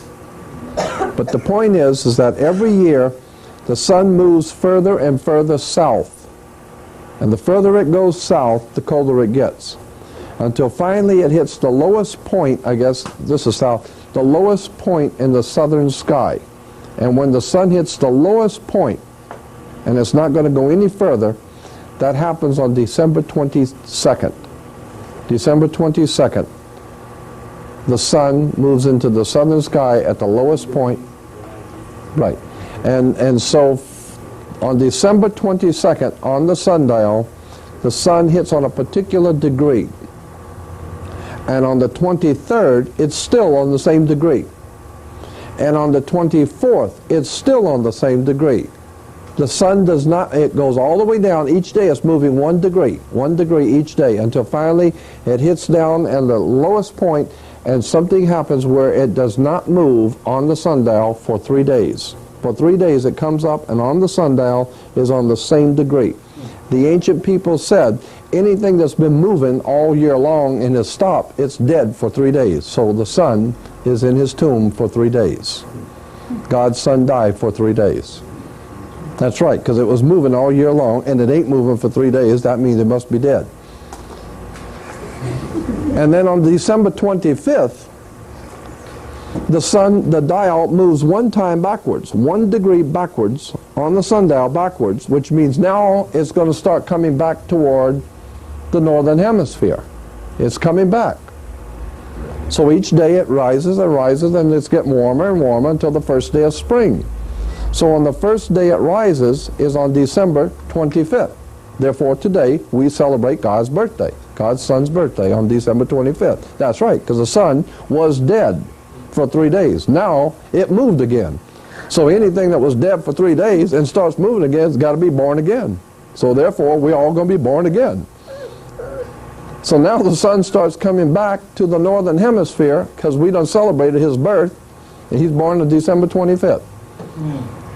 Now as the sun's coming back and it gets up here to the first week of spring, all of a sudden life comes back to the earth. Boys chasing the girls, women chasing the guys, everybody's drinking, and life has come back to the world. All the plants are growing, and everybody comes back to life.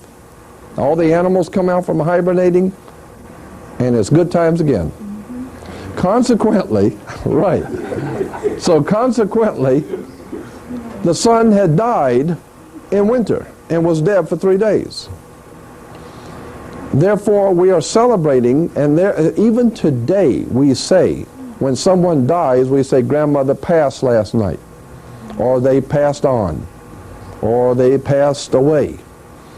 But the word pass is always in it. They passed last night, right? But the ancient people said that that when you died, you passed over. Because see, you were here, but you died, now you're over there, wherever there is. Well, that's where you are now, because you passed over. From the east bank to the west bank. That's originally from the east to the west bank, right.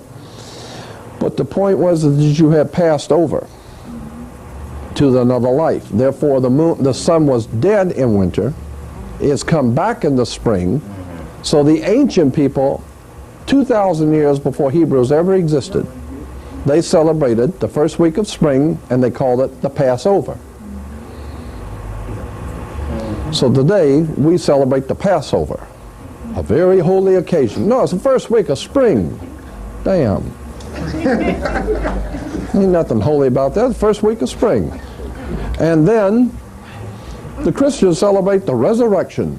Of course the sun's resurrected. It was dead in the winter and it come back in the spring. Now it's resurrected.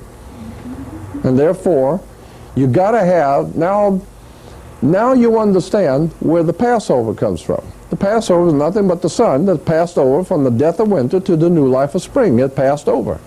I don't know what's so special about that. It happens every year. From the low to above the celestial equator. Right. I love it. Now, if you understand that, for the first time you will understand why God is referred to as He. Why God is He.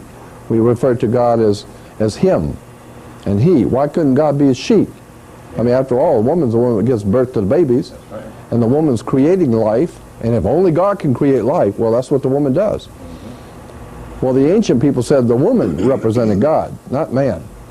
Man represented a lot of things, but God ain't one of them. Right. So if there's anything godly or nurturing or holy or righteous, it's the woman, not the man. And consequently, the ancient peoples understood that. And they had goddesses. And the very earth was your mother. Mother Earth, Mother Nature. The earth was your mother.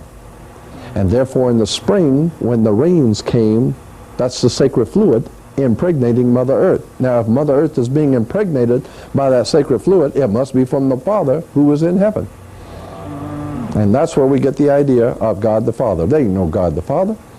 It's just rain coming in to impregnate Mother Earth.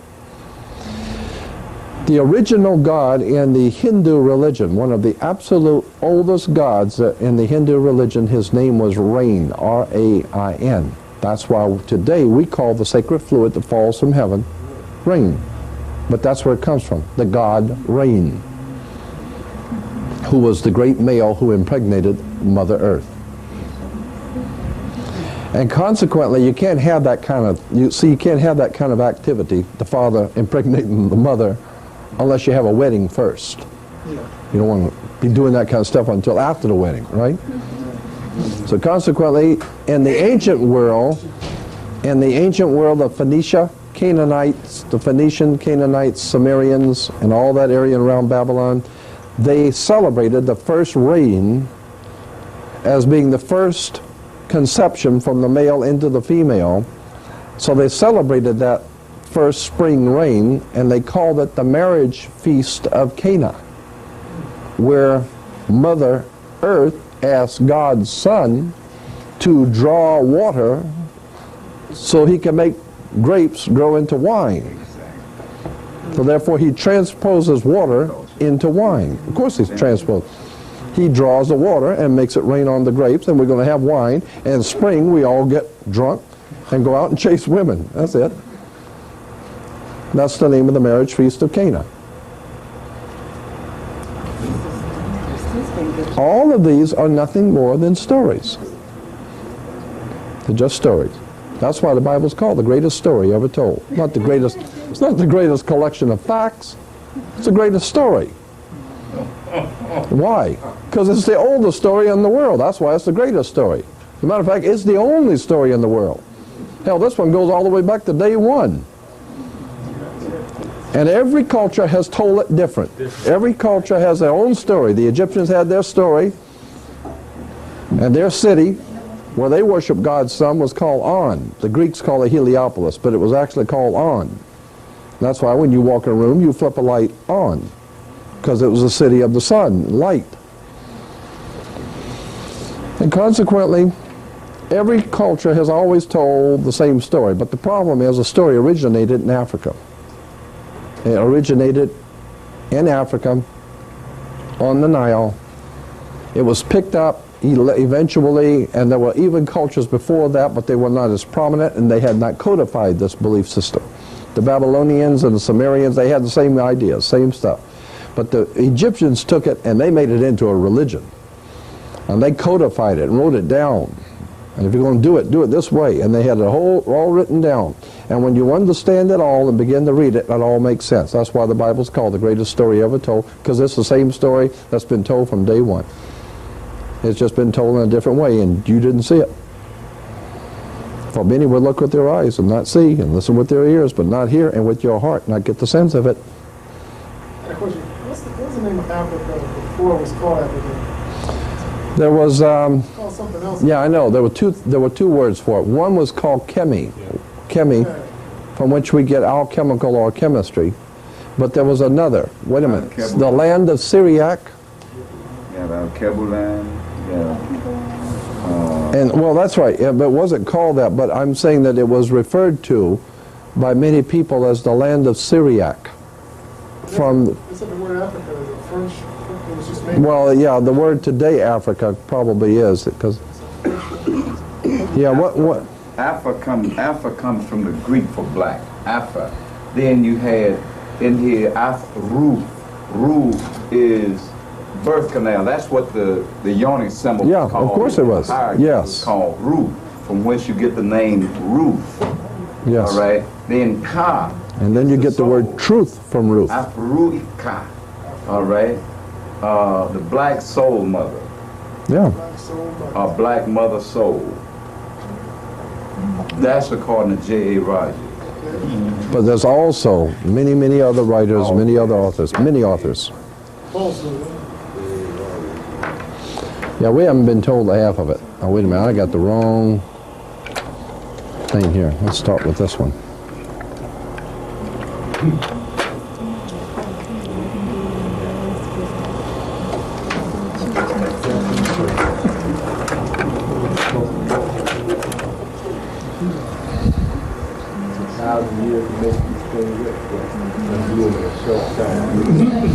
You realize how many people have went to church and bringing money and giving money to the ministers and paying for all the church and paying for this and paying for that for the church, and come to find out, and all the time the ministers know this. They just ain't telling you. But hell, it beats working, don't it? Well, can't knock that. Don't knock it. Nothing wrong with that. That's it. It's incredible. Oh, yes. Oh. What were you going to do with this? Are you going to be... It's just a condenser. No, I know, no, I'm talking about the film itself. Oh, good, okay. I have so many people coming in on a lot of things I do. People come in and take them and end up, they're being sold in France somewhere or something.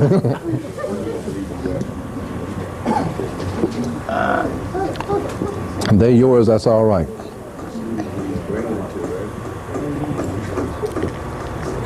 Anyway, let's get back to it.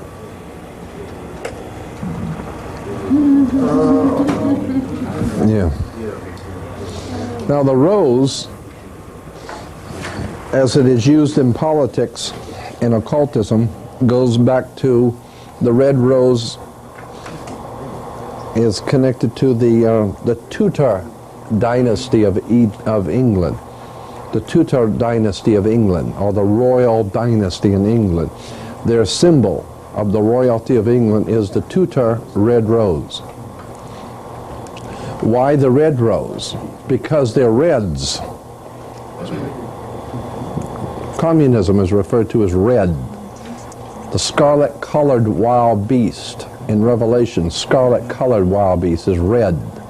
And therefore the rose is the red rose of socialism and communism, which is the brains, is England. England is the brains behind socialism and communism. The Soviet Union, all of this communism going on, socialism, it's all British royalty. They're the ones that come up with the idea. They're the ones that had to finance the Bolshevik Revolution, the Communist Revolution. And so all their friends here in New York City, and all the big shots in New York City, Chicago, Citicorp Bank, and all that gang, all of them, they all put their money in with the British royalty and finance all the socialist movements throughout the world. What was the purpose in doing that? To collectivize labor. To collectivize labor. That's why you have a painters union, plumbers union, and the Soviet Union.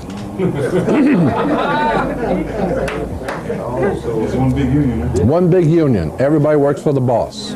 Remember the Union Army? That's right. Exactly. It's to collectivize labor. Get everybody in the world to work for you. And therefore we'll have God's kingdom. Everybody will be on their knees, and we're going to smoke cigars in New York up there at the Waldorf Astoria, and the Queen of England will make another billion, and the Rothschild House of Rothschild will make another 100 billion, and all the poor folks will never wake up, and they'll never suspect, because they're waiting on the Lord to come back. And they ain't never going to see it coming. Well, is it true that the Social Security number is the mark of the beast? I don't think so, but I could be wrong. I think the mark of the beast, I have my own idea about what the mark of the beast is. If it is not the mark of the beast, it's a good try. It don't miss it by much. You know, it's a good one, but I don't think that's it yet. I'll tell you what I think, and this is just what I think.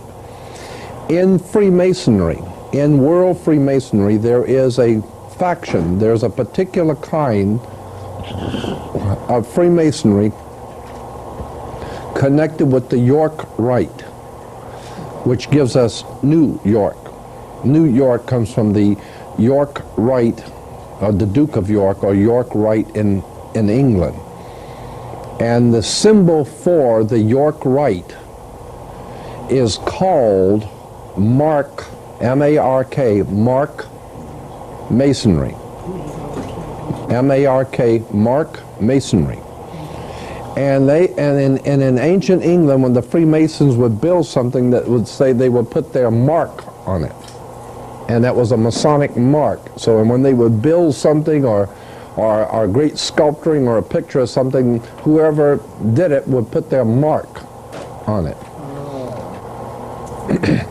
And the symbol for mark masonry is the triangle within a circle. And that's what I think is the mark, is the triangle within a circle.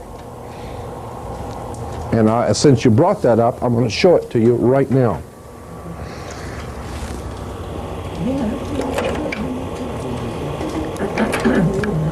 Here's what I think the mark of the beast is.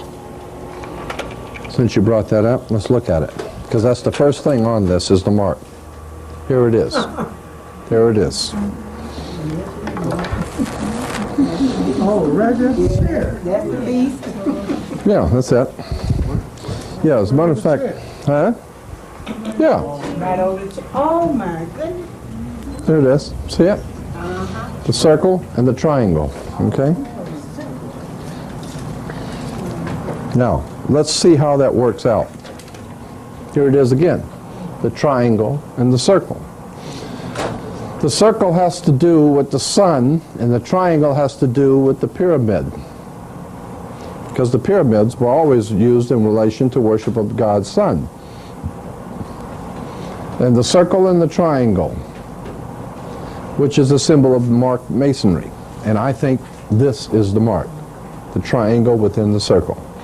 And if you saw the new movie that's out called Stargate,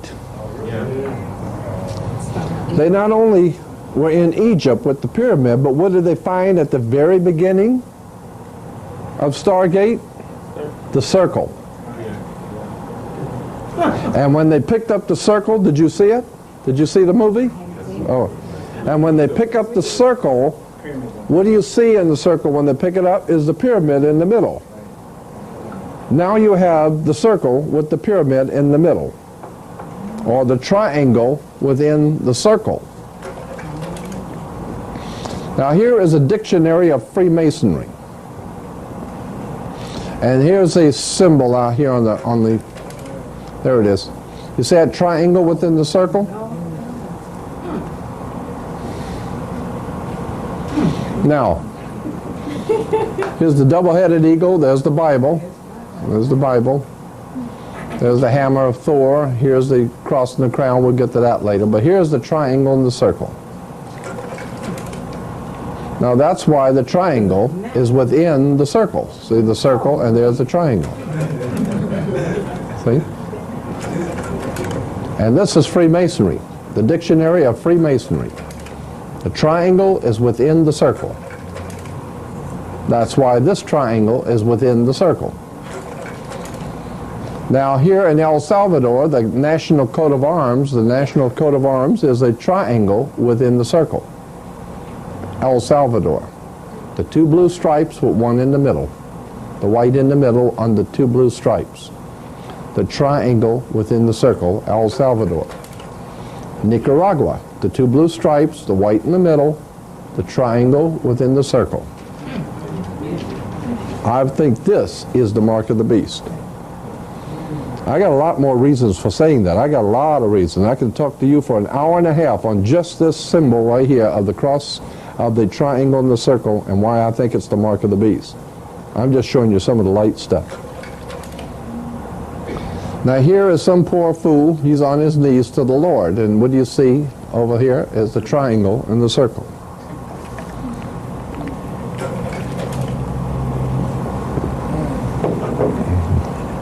There's the Masonic Lodge, and over here you'll see the triangle and the circle again. This is the lodge of the Mark Master Masons. And there's the triangle and the circle, and then here is the Royal Arch Freemasonry with the Bible, Star of David, and up here you will see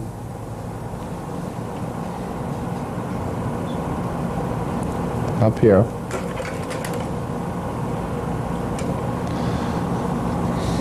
the triangle and the circle again.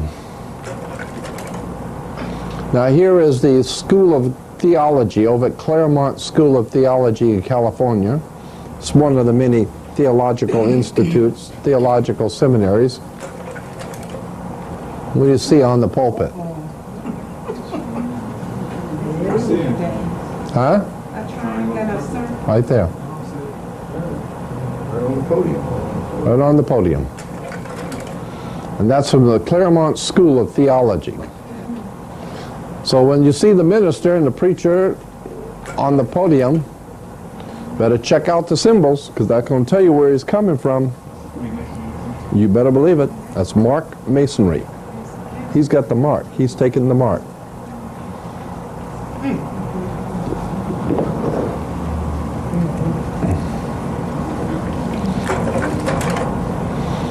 Just give you an idea how you see this all the time, the triangle within the circle. Yeah. Yeah. Space flight. Now, all right, now I'm going to get into the thing I was talking to you about Jimmy Carter before. Masonic orders of fraternity. The direct descent of the essential program for the esoteric schools was entrusted to groups already well conditioned for the work. The guilds, now follow this because this is going to be a rather heavy duty and deep stuff, but I'm sure you'll find it to be very interesting. The direct descent of the essential program of the esoteric schools was entrusted to groups already well conditioned for the work. The guilds, trade unions, similar protective and benevolent societies have been internally strengthened by the introduction of a new learning. The advancement of the plan required the enlargement of the boundaries of the philosophic overstate. A world fraternity was needed, sustained by a deep and broad program of education according to the method. Such a fraternity could not immediately include all men, but it could unite the activities of certain kinds of men, regardless of their racial or religious beliefs, or the nations in which they dwelt. And here's the point.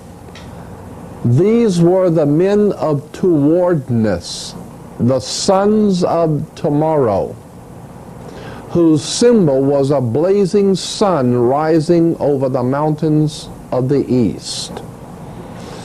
So it's talking about the Masonic orders of fraternity, and they were saying that if we're going to form a world conspiracy, you can't bring all the people into it at one time, but we could pick out certain people from different races and different groups who have learned how to go along to get along and know what to kiss and when, you know, and have proven themselves that they love the money and the women and all the other fun things that go with being on the in crowd. And we know we can buy them. So we can begin a new learning. An advancement of the plan required an enlargement of the boundaries of philosophic overstate. A world fraternity was needed, sustained by a deep and broad program of education. We got to teach all these people what to kiss and when and what all, you know, how to do it and how not to do it and what to believe and what to think and how to think. And that's what we're going to call education. And we're going to send them to school, right? And when they come out, they'll know exactly what to do and what not to do. And don't ask no questions. That's right. Then it says, these were the men of towardness. Now what I'm doing right now is I'm sharing with you something I haven't even gone into very much, because I'm getting ready to do a major story on this. I'm going to do a major story on this one. So I'm kind of breaking you in on some of the stuff I'm going to do. These were men of towardness, the sons of tomorrow, and here it is, whose symbol was the blazing sun rising over the mountains of the east. So the people who are putting this all together, they were called the men of towardness. Why? Because they've always been working towards something. Which way you travel. That's right. They're always working toward. The Freemasons and the bankers, every day, they just work along. They don't hurry. They're not sweating. They're just working every day. They're working toward that wonderful day, when that day will come when the whole world will finally be on their knees and they will finally have you where they want you. And it may take 100 years, it may take 300 years, it don't matter. They just every day are doing their thing, working toward the day when they're going to own you. Okay, so they're called men of towardness and the sons of tomorrow, whose symbol was a blazing sun rising over the mountains of the east. Don't forget that. Their symbol is the blazing sun rising over the mountains of the east. While it is difficult to trace the elements of a pattern never intended to be obvious, the broad shape of a design is dimly apparent, the invisible empire. So what it's saying is that if it's hard to figure out, it's supposed to be hard to figure out. Not supposed to be easy. But you do your homework, it'll all start to fall into place. It'll all start to make sense. Here we have from the old Assyrian Babylonian mythology, the sunrise. And remember, I told you, the Semitic theology, Semitic Freemasonry, goes back to the old Phoenician, Canaanite, Assyrian. And here is the sunrise. The god Shamash appears above the mountains of the east. Remember we talked about the blazing sun rising over the mountains of the east? As far back as the Assyrian Babylonian mythology, they had the god Shamash appears above the mountains of the east, while his two servants opened the heavy eastern gates. Here in the Israelites are going toward the sun over the mountains of the east. Here in Hebrew Freemasonry, you'll see the Bible, the square and the compass, and the rising sun. Here in the book, 9.5 Mystics, the Kabbalah, today, we have chapter 9 is the way of one who is caught between the suns of a dying and a dawning day. So when you talk about the Hebrew Kabbalah, chapter 9 is the way of one who is caught between the suns. One sun is the dying and the one sun is the dawning day. So it's the sun of the old sun who's dying and the new sun who's coming. Here is the chair that George Washington sat in when signing all the documents to found this country. And up here, well, here it is. So this is the same. Here's the chair with the sun. See the sunrise on it? But now at length I have the happiness to know, says Washington, that it is a rising and not a setting sun. Remember, the one who's caught between the suns.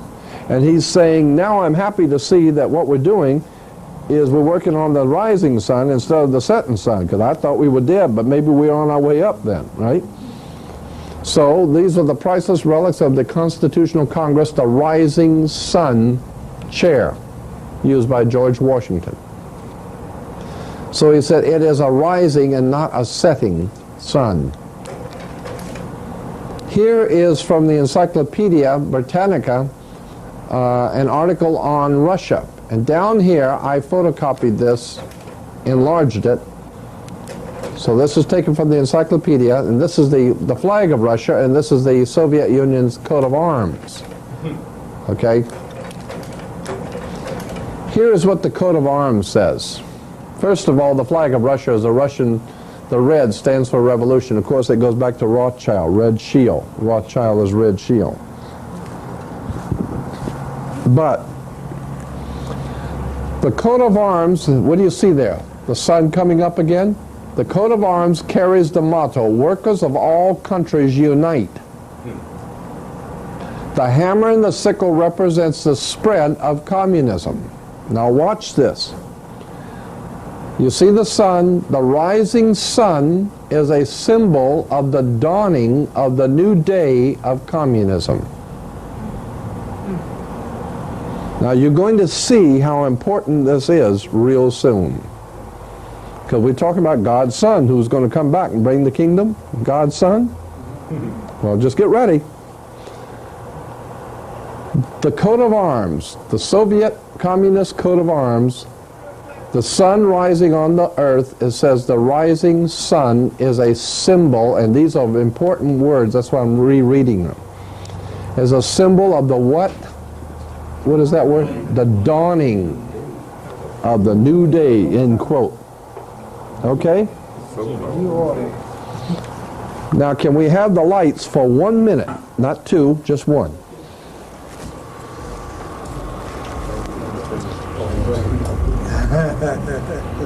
Jimmy Carter, on the back, when he was inaugurated, he said, "I see the sun rising on a beautiful new day." Okay? Flashing there. Uh-huh. So you came from the back. And when did he say this? I see the sun rising on a beautiful new day, on a beautiful new spirit. And when did he say this? Dawn. The dawn of November 3rd. D-A-W-N. Okay, He got up early so he could see the sunrise and gave a speech in which he said, I see the sun rising on a beautiful new day. that was a ritual. As a ritual. Let them know that he's in tune. That's it. You let the boss know that you understand. Okay? I see the sun rising on a new day. That's right, the new day of world communism. Excuse me. Does that have any significance with a lot of the corporations now hiring the former KGB agents Precisely. and security Precisely. in That's right. companies that we work for? That's right, a new day of communism. See, communism is not dead, it has mutated. Which companies So- do that? Are you talking about You want me to name a couple? the American companies or the Russian companies? There's all kinds of companies that are doing that. IBM, Coca-Cola, Yeah, AT&T, yeah. all the major corporations. It helps set up so keep y'all workers in line. And so that means, does it mean that if the martial law, whatever, they get ready to make a move, they won't have any, Well, no, I'll tell you what it means. In my other slides, I will show you what that means. okay. Well, just keep that question in mind. I'll show you what it means. But I wanted to bring out and call your attention to, and I can do it more yet, but I just want to call your attention to the sun rising as a symbol of the dawning of the new day of communism. And Jimmy was so proud to say, I see the sun rising on a beautiful new day. That's because you know who he is, and you know who he's working for. So if you think that he's acting like a communist and all this is a totalitarian state you live in, you damn right it is. Well, how does Habitat for Humanity, what he's doing? That's what communists always do. The Communist Party is always out there for the working man. The poor working folks, the poor folks, he's always out there to help the poor folks. This way they're going to even be poor when he gets through with them. You want to give your baby some shots. Yep.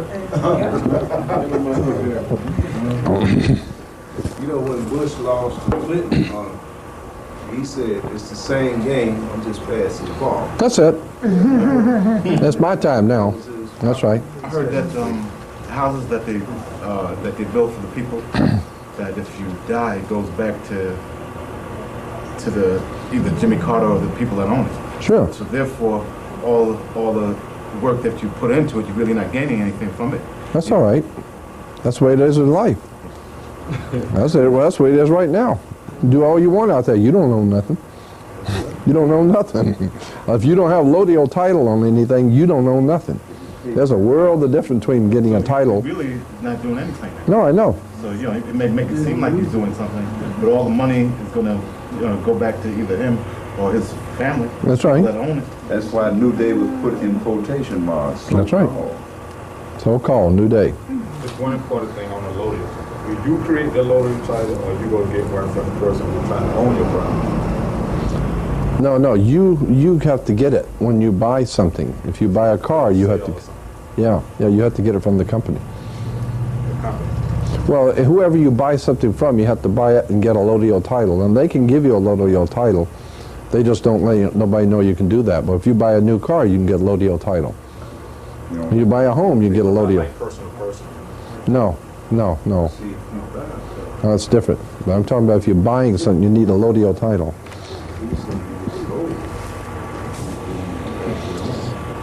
Okay, I just wanted to throw that little piece in. I got a lot more on Jimmy, but that's just a little quickie I want to throw in and let you know where he's coming from. So Jimmy sees the sun rising on a new day, and so do I. And Jimmy understands what it really means, and so do I. Now here we have, this is interesting, that this symbol came out for the Soviet Union right around 1937, 38, 39. Okay? Before, this symbol here for the Soviet Union came out into public use about 1938, 39. All right? And in 1939, 38, 39, when this symbol came out with this stuff here, the new day of communism, the dawning of a new day, when this came out in 1939, the big shots in New York had a big party, and they called it the World's Fair. And in the World's Fair, the symbol was the dawn of a new day. The New York World's Fair. And that's right, there it is, the dawning of the new day of communism. And here it is, the new day.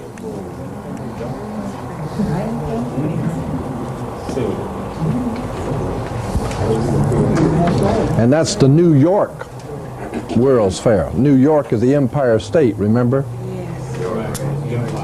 The Empire Strikes Back. Well, who's doing the striking? The Jedi Knight. The Jedi Knight who is fighting with light, intellectual, spiritual light. And if you don't understand spiritual enlightenment, that's what the Jedi Knights are fighting with, intellectual, spiritual enlightenment.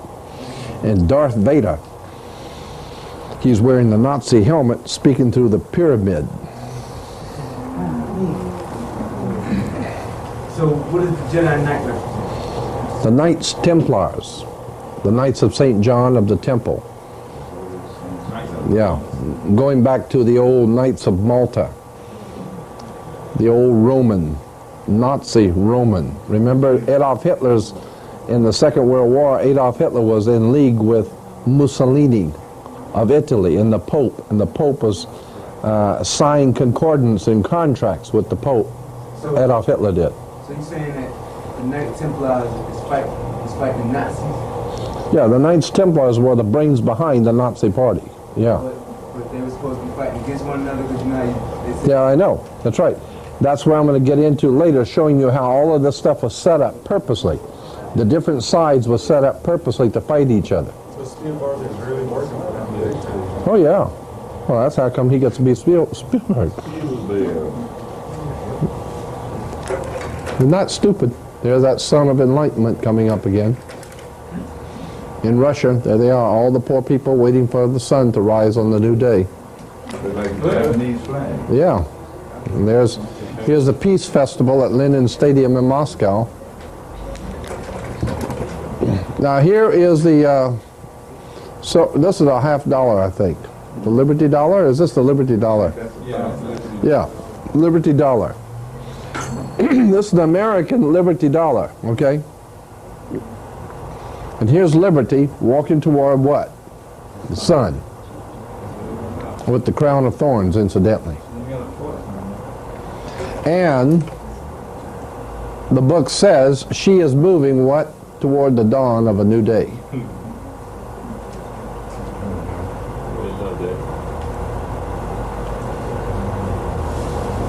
So all of our coins celebrated the coming of world communism.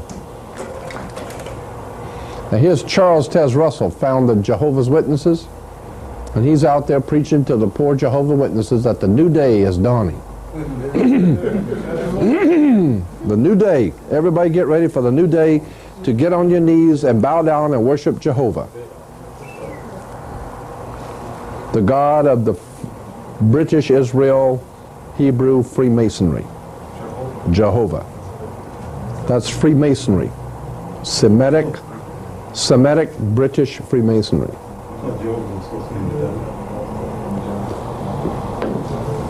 But now, in my book, he is.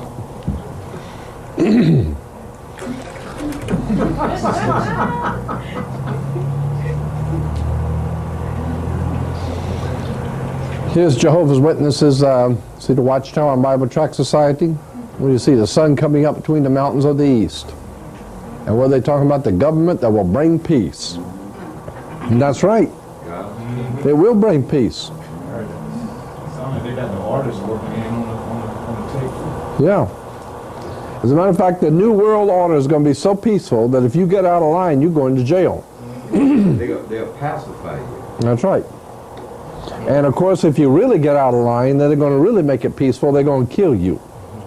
Cemeteries are real peaceful. So when anybody gets out of line, they're going to make sure it's going to be plenty peaceful. Cut your head off. If you've got any ideas about thinking about fighting this or demanding your freedom and liberty, you don't have no more freedom and liberty. From here on out, we're going to have a perfect paradise government in New York.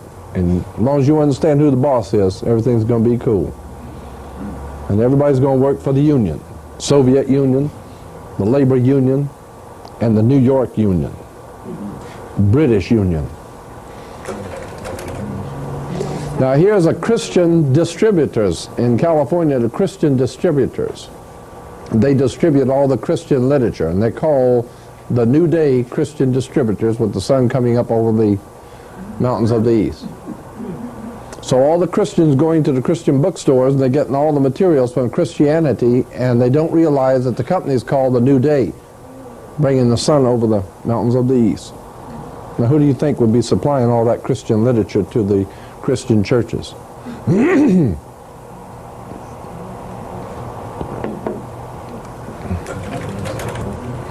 Here's Richard Nixon. When he was president, he had a medallion struck for himself, and he's called the New Day for America, a new dawn for peace.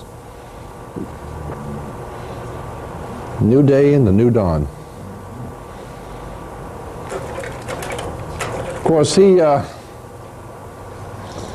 he tripped up a little bit and screwed up. Yeah, made somebody upset. Yeah, he made somebody mad, screwed up. So they said, "Fool, you ain't gonna see no new dawn. You going home now. You ain't gonna see no new day." Yeah, him and BB. Now here in the movie 2010, if you remember 2001, that's the shape of the United Nations building. It's called the Smooth Ashlar in Freemasonry. Oh yeah. That's the UN building. And it's called the Smooth Ashlar. A smooth ashlar is a stone, a black stone. It has to do with the black stone of Mecca. The Kaaba. Right. All the black stones that were in the doorway of all Egyptian temples. That's exactly it. And that's why it's in the meditation room of the UN, of the United Nations, the black stone. Now here in a magazine, a cartoon magazine, on the, taken from this one, this magazine here, 2010, up here shows the sunrise in Egypt. No, this is in Washington, D.C. And here it is, the sunrise in the Soviet Union. And here it is in Egypt. And then down here, you will see the UN building perched upon or sitting upon the waters of the nations, which water always represented the people. So the United Nations is perched upon the waters of the nations, or the waters of people. And down here in the bottom, it says, and unlike on Europa, a new day, unlike any before, dawns. A new day dawns.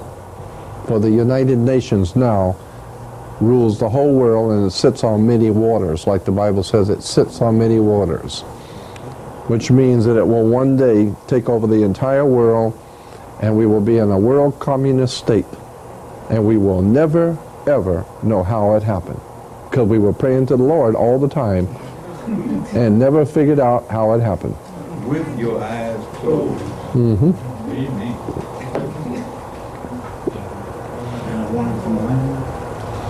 Yeah, and a warning from the landlord.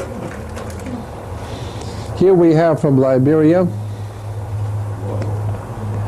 the ones who went back to Africa. That's it. That's it.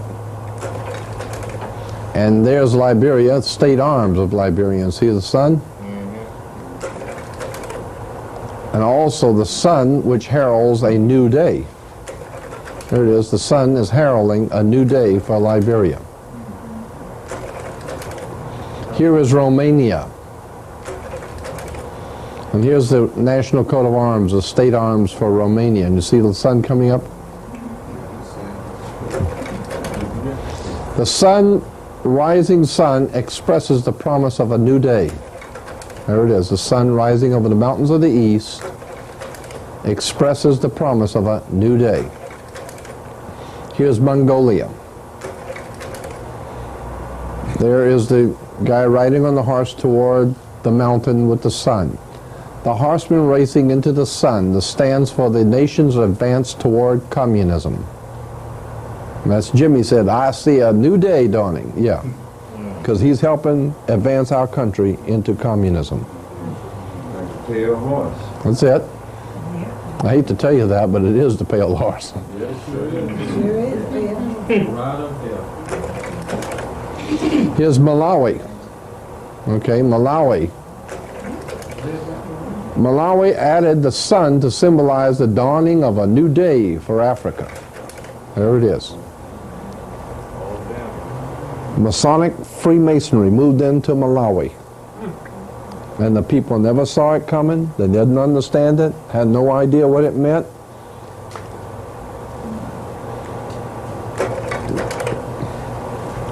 It just meant the symbolizing of a dawning of a new day for Africa. Afghanistan, same thing, sun dawning. The main elements is the rising sun. Now here are class rings for high school and college kids. Class rings. See them standing there seeing the sun coming up over the mountains of the east? These are class rings you get for high school. Sun coming up. This one's called a new dawning. See the sun coming up for the new dawning. Here's another one. The sun coming up over the mountains of the east. These same people are the one that control education. Bet on it. Reaching for tomorrow. Remember those sons of tomorrow? The sons of tomorrow. What do you see? The sunrise over the mountains of the east. Behold, a new dawn. A new dawning.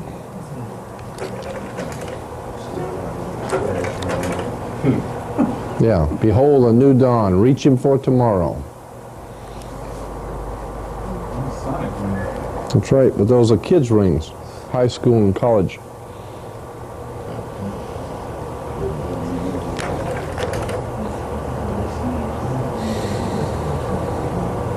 That wouldn't be a fish mouth, would it? No, it looks like an angel. Yeah, it could be, but it's the looks like a bird, and but it could be the fish too. Yeah. Now here is a book you have right up here. Excellent book. I just pointed it out to somebody over here. It's right here. It's called Secret Societies and Subversive Movements. Excellent book. If there's a copy left over here, you ought to get it because it's sensational. Here, see again, I told you it was from the Christian Book Club of America. So you can write them and they'll, But anyway, here's The Secret Societies and Subversive Movements by Nesta Webster. And in it, she's quoting this lady who was a member of the Aleister Crowley group. The Aleister Crowley group was called Stella Matritina in England. And this one lady who was a member of Stella Matritina came out of it, and Nesta Webster was interviewing her. And she said, the lady said, the same initiate has communicated to me, this is Nesta Webster talking, the same lady or the same initiate has communicated to me the following conclusions concerning the group in question, with the permission to quote them verbatim. The lady who was a part of the Stella Matritina in England said, I have been convinced that we as an order have come under the power of some very evil occult order profoundly versed in science, both occult and otherwise, though not infallible, their methods being black magic, that is to say electromagnetic power, hypnotism, and powerful suggestion. And here is the point. We are convinced that the order, that's the Stella Matritina order in England, we are convinced that the order is being controlled by some sun order, after the nature of the Illuminati, if not by that order itself. Some kind of sun order?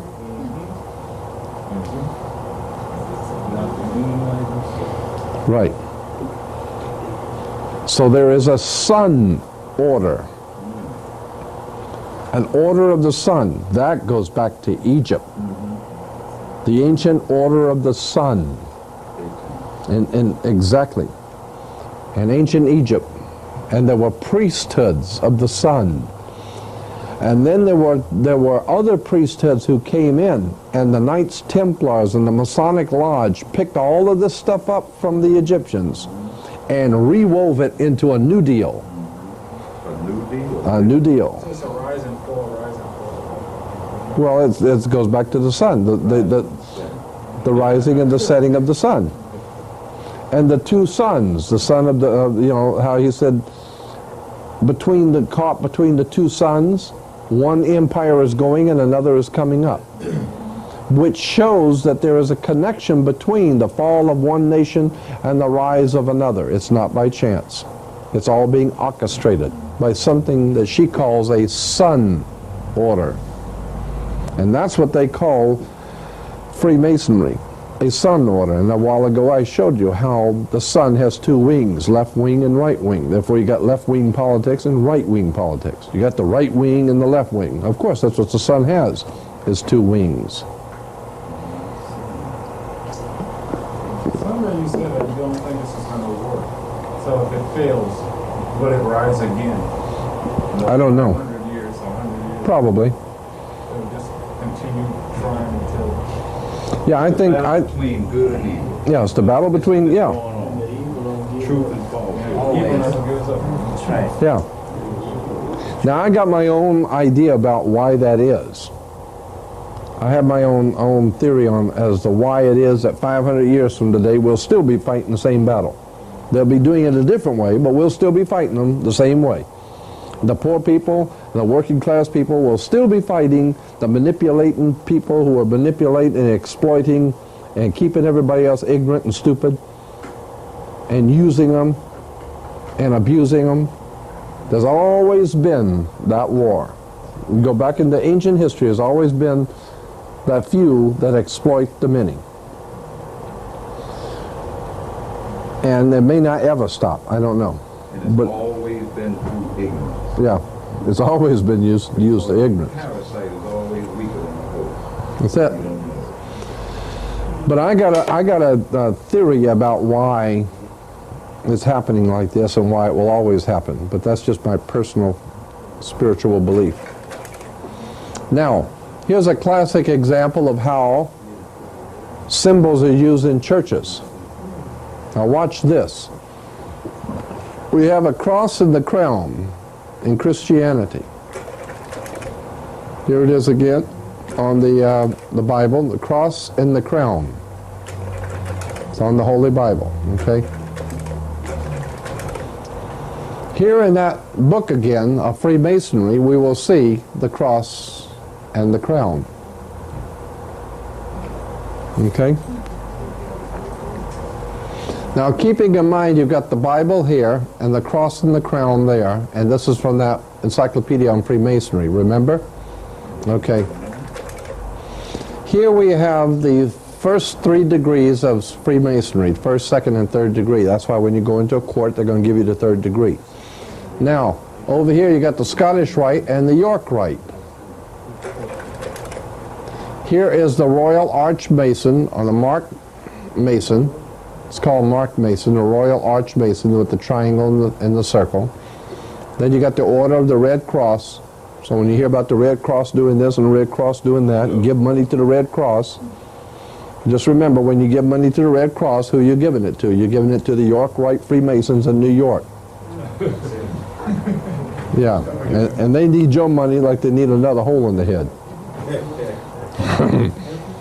I find that the Red Cross owned one of the, they manufacture one of the most well-known sniper rifles in the world. Oh, really? Singer Arms in Sweden.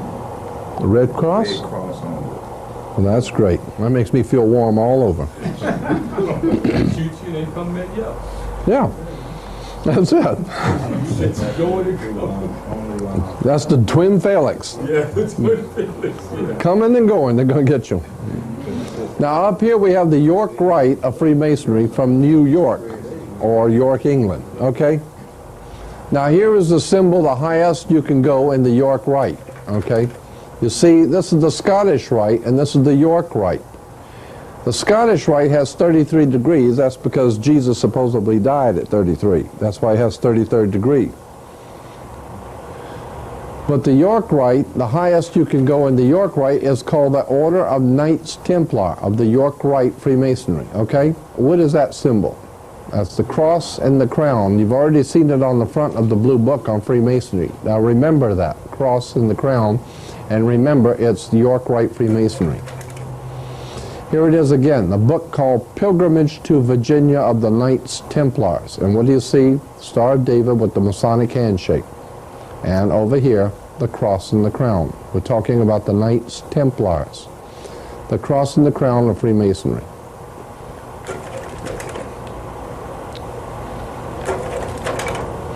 Here on Jehovah's Witnesses, the Watchtower, you'll see up here in the corner, there's a sun rising.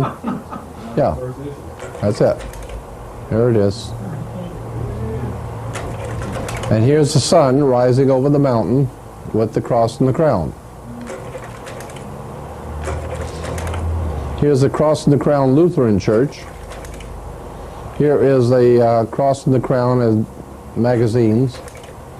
Here's the minister with his cross and the crown on the red cloth, the cross and the crown. Nice all-American. Yeah, there he is. This nice all-American boy serving the Rothschild of the red shield on the cross and the crown, and everybody going to church thinking they're worshiping the Lord. And they are, Lord Rothschild. The landlord.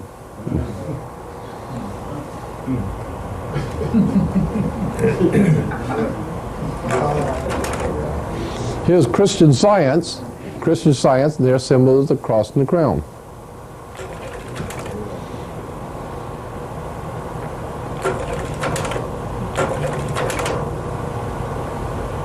It's everywhere.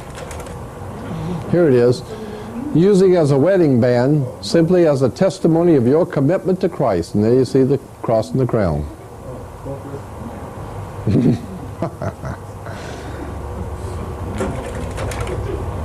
Here it is again. Now here is the Methodist Hospital of Southern California, and there he is, Methodist Hospital of. That's why the Knights Hospitallers, they call them the Knights Hospitallers. Again, you have the cross and the crown. Here is a church in Van Nuys in California by me, the Community Bible Church. And this little circle right here There it is. 12 signs of the zodiac, and in the middle there's the cross and the crown.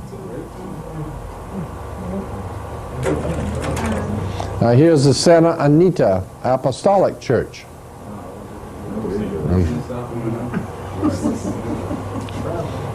Santa Anita Apostolic Church, and there it is, cross and the crown. Here it is again. Here it is again up here at the top, see it? So people going into church, they think all that is so holy, but they better look up here. You better see who it's, better see what they're doing here. Now, here is something called the 90 and the 60 degree square of Freemasonry. I never do get these right. There's a 90 and a 60 degree. Anyway, this is the square of Freemasonry. Okay, there's the I in the dollar bill. But anyway, here is the square of Freemasonry. But around their necks, they're wearing squares also. See the Freemasons wearing the squares around the neck? How come we got all them different symbols up there at the top, like the shrine? Yeah, this is from an encyclopedia. These are all the different Masonic lodges on the different continents.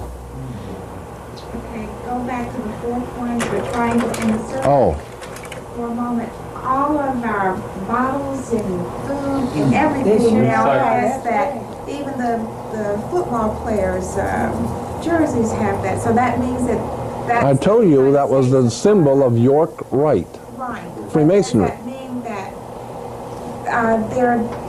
they're doing anything to your food in particular? Because everything doesn't have it, but most things do. And most likely, before the year 2000, everything's going to have it. See, they're starting little by little by little to adding it this, add it to that, add it to this. Bologna slice. Yeah, and then next week they add it to this, and next week they add it to that. And before you know it, one day you're going to wake up and you can't even go to the bathroom that is in the triangle and the circle everywhere. You walk into any restrooms and in the restaurants, they're all triangles and circles. So they haven't chosen by 1, 2, 3 in order what they want to put it on. Well, I don't know. They're choosing it randomly, or No, I don't think nothing has happened random. No, no, nothing happens random. They own these establishments. They control them. If you're going to get up in high in anything, if you're not in masonry, you're not going too high. That's it. And if you're going to open up, if you're going to have a building, you're going to finance the building of a building, and you get an architect, architects are Freemasons. That's it. So, if you're going to get money to build something, you got to get it from the bank. Banks are Freemasons. After you get the money, you're going to have architects build the building. Architects are Freemasons. You got to buy all the raw materials, the bricks and everything. That's who sells them, is Freemasons. Then you got to get people, the laborers that come out from the unions. That's Freemasonry. And when you get the check and dig it down the bank, that's Freemasonry. So the bottom line is, you ain't doing business in this country unless you do it with Freemasonry. That's it. What is the symbolism in the aprons again? The aprons they're wearing? The apron is the lamb's skin. It goes back to the lamb's skin. That's why when you graduate from college, you get the lamb's skin diploma. It's the lamb's skin. It goes back to Egypt. Anyway, there are two kinds of squares in Freemasonry. This is one square. I think this is the 90-degree square, and these are the 60-degree square. Okay, now I'm drawing attention to two kinds of squares. 90-degree and the 60-degree. Here's the 90-degree on the dollar bill, see? That's the 90-degree square. And that's this 90-degree square on the dollar bill. Now here it is. See the 90-degree square and 60-degree square.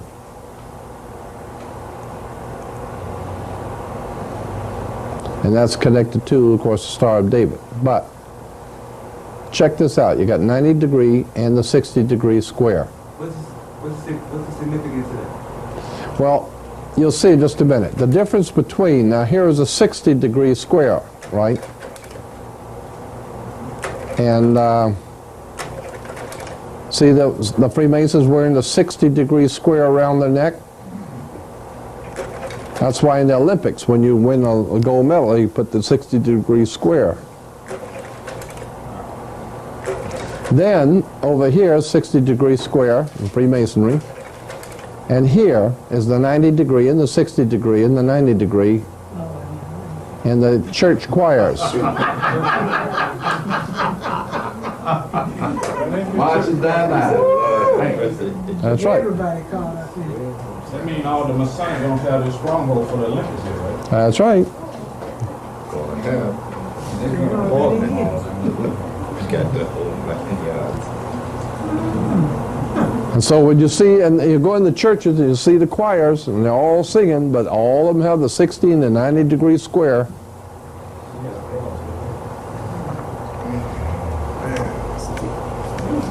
And they're singing praises to the Lord.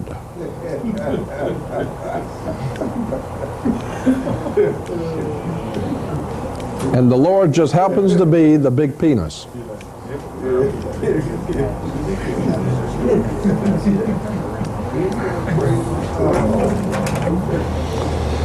Now here we got the square within the Masonic circle, the square within the circle.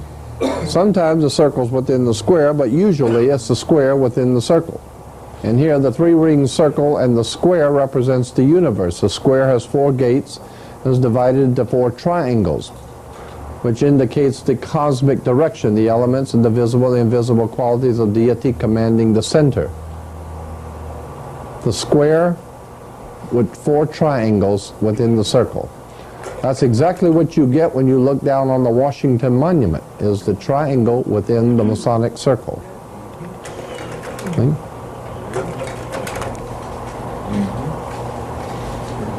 And they show you this way because you got the black triangle as opposed to the white triangle. You pull the two together, comes the Star of David within the Masonic circle. Here's the Kaaba, the black square. It's called in Freemasonry the perfect stone or the mystic cube. The mystic cube is a symbol of the Illuminati. The truth cube or the mystic cube is called the perfect stone or the mystic cube. It's connected to the Illuminati and the Freemasons. Again, it's the square within the circle. The square within the circle. Now we got the little Masonic library has Mormons and Freemasonry. There's Mormons and Freemasonry. Mormon church is nothing but Freemasonry. Mormons and Freemasonry.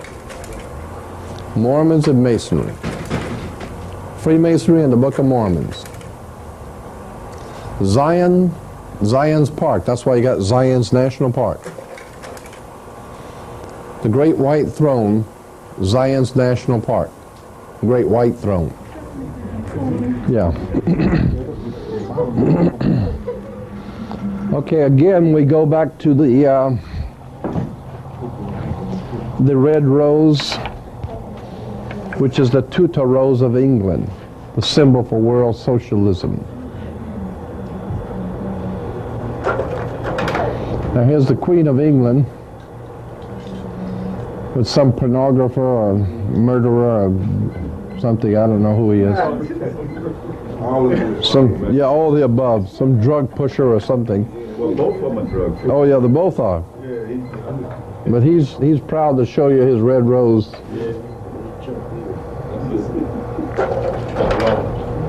Here's Castro with his rose. It looks a little wilted. But so is his country. He's fallen from grace. Huh? He's fallen from grace. Oh, I guess maybe. Yeah, I think so.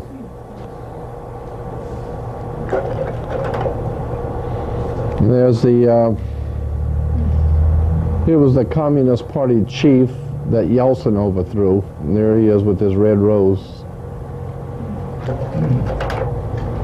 Here is the guy called the Butcher of the Balkans. There he is waving his red rose for world socialism. really want to get no more red roses?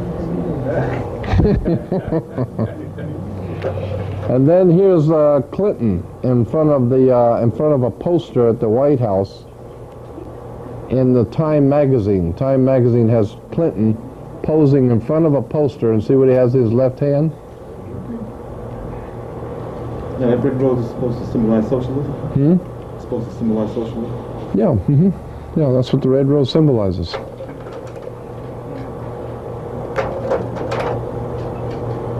Communist Party boss. Symbolizes world. To soften up the message. Yeah. Goes back to the red Rosicrucianism. It's called. Another sign to let everybody know that he's on their side. Exactly. That's a little symbol to let everybody know. All the big shots in the world will know that he has taken over the Oval Office for the British Israel World Federation of Freemasonry, the World Socialist. In other words, he's deflowered. That's it. While you're looking at Clinton, what's the significance of the drive-by shootings? Was he messing up and they had to send him a subtle message, or what? It could be that it could be some of the opposing parties don't like him. Who knows?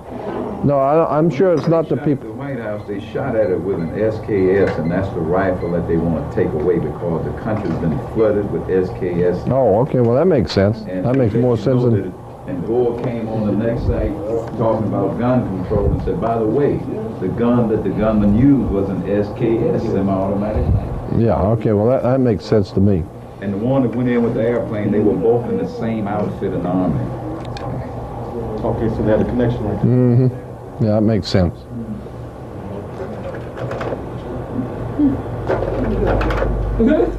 Run that back. Was that Joe Campbell? Joe Campbell. Mr. Cool. No, wait a minute. Now, that's just a goof, or you think that means something?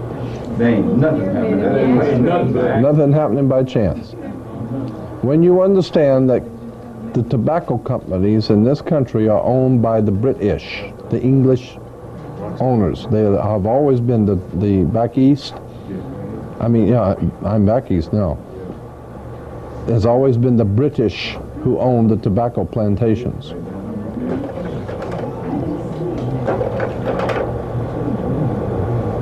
That's why we have the pyramids now on the Mississippi, because the Mississippi is the new Nile for America's the new Egypt, and Mississippi is the new Nile. That's why you got all those different cities on the Nile that are now on the Mississippi, like Memphis and Tupelo. That's why they're building it up? Yeah, because America is the new Egypt. The secret societies of Freemasonry call America the new Egypt, with the pyramid on the back of the dollar bill and the Washington Monument.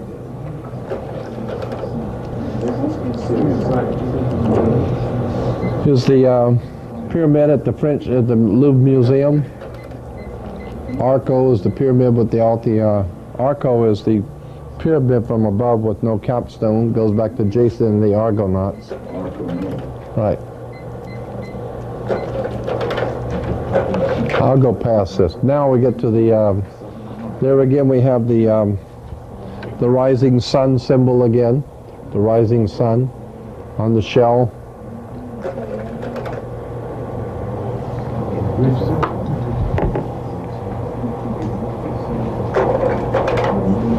The double square of Freemasonry. Here we got an intertwining, the interweaving of order and disorder. 90-degree and the 45-degree angles, which ultimately create a harmonious design. So you got the double square of Freemasonry. Here it is again.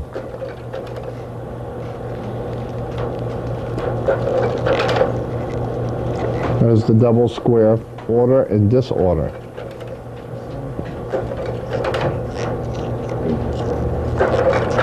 Chevron, bring that back, Chevron. Yeah, you'll see that in a minute. Here it is again, the double square in Parliament in England. Remember, the double square symbolizes bringing order and disorder. There she is, the Queen. her crown, she's wearing the Knights of Malta cross, the square, the double, it's the square, but it's the Maltese cross. Here's the double cross of Eastern Orthodox religion, the double cross. Yeah.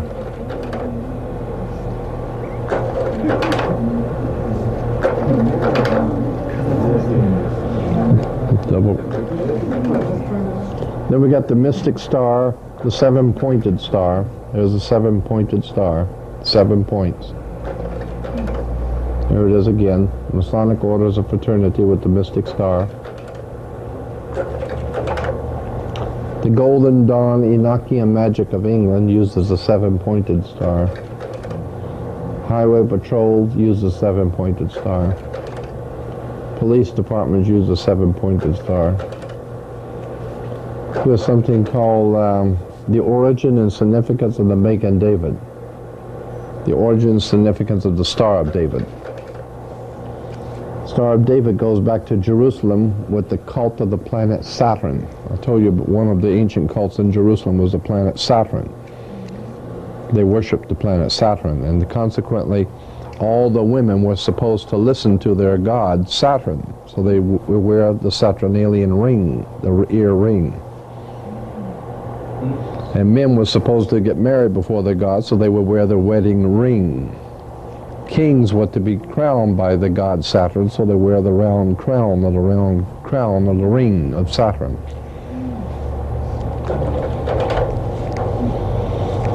Here's the symbol of the sun in the ancient Hindu. The ancient Hindu symbol of the sun. And that's the Star of David in the circle. So the Jews can't tell me that that's the Star of David. No, that's a Hindu. It's around thousands of years before David. Yeah, before David was. Now here's the Los Angeles, the Century City, the ABC Towers over here. You see the two towers are triangles pointed in. We should have one of Atlantis skyline. Yeah, boy. It's just crawling with stuff, man. Just crawling with triangles and circles and circle in the triangle. Huh? Oh, no, here. Atlanta. But this is in L.A. But the point is, this is ABC Towers. This is ABC television. And the two towers, the ABC towers, are triangles pointed together. So when you bring the two together, it comes the Star of David. Now, here you have the five-pointed pentagram. Penta means five. So you have the five-pointed pentagram. If you take the arms off of the five-pointed star, take the arms off, in the middle you got a pentagon. The five-pointed star is a pentagram, and take the arms off, it's a pentagon. That's why the United States has a pentagon. And one of the biggest defense contractors is Chrysler. Is Chrysler, and that's why they can use the pentagon as their symbol on Chrysler. Because they are the biggest contractor for the Pentagon is Chrysler. Precisely, exactly. They also think that they use Federal government. Federal government bailed Chrysler out because now they own them. Because the Constitution says anything that the federal government finances, it must control. So therefore, when they made sure that Chrysler went broke so that they could come in and finance them and buy them out. So now the federal, Chrysler does not have to charge the federal government for all those tanks and half-tracks and jeeps in case of another war. The federal government's already bought Chrysler.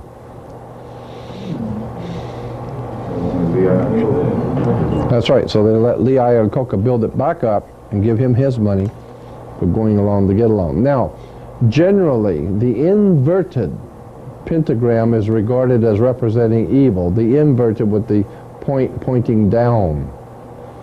Generally, the one that has the point pointing down is the inverted pentagram is regarded as representing evil. Okay?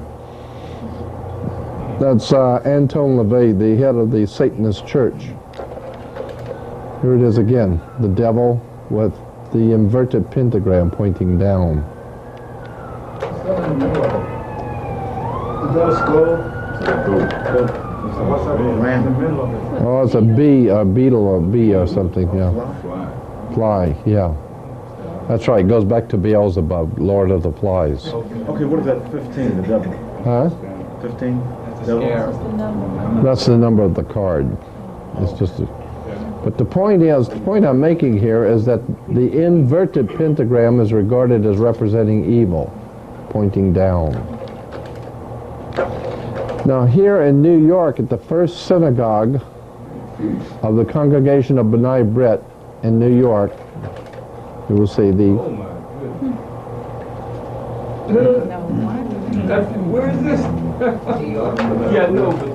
Yeah, the B'nai B'rith congregation in New York.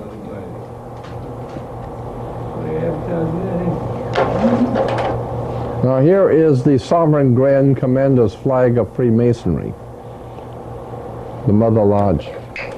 And on it you will see Ordo Ab Chao, which is translated order out of chaos.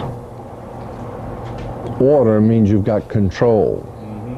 That's why in the television show Get Smart, remember Get Smart? And the two sides in Get Smart, one was chaos and one was control. Because that's the way you get control, is causing chaos. That's why we have chaos now. That's right, you got chaos. Well, you have chaos because the government wants it. Right. So that they can come in and get control. See, they start the riot. They pay the rioters to start the riot, then they got to come in and put it down. Right. That thing in Los Angeles, that riot, that was all financed by the government. Anyway, you always get the order out of chaos. 33rd degree, of course, is because Jesus was said to have died at 33.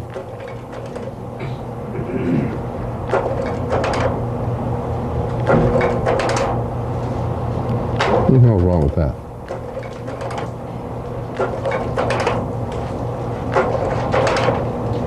From chaos to control. And that was the two sides in Get Smart, chaos and control.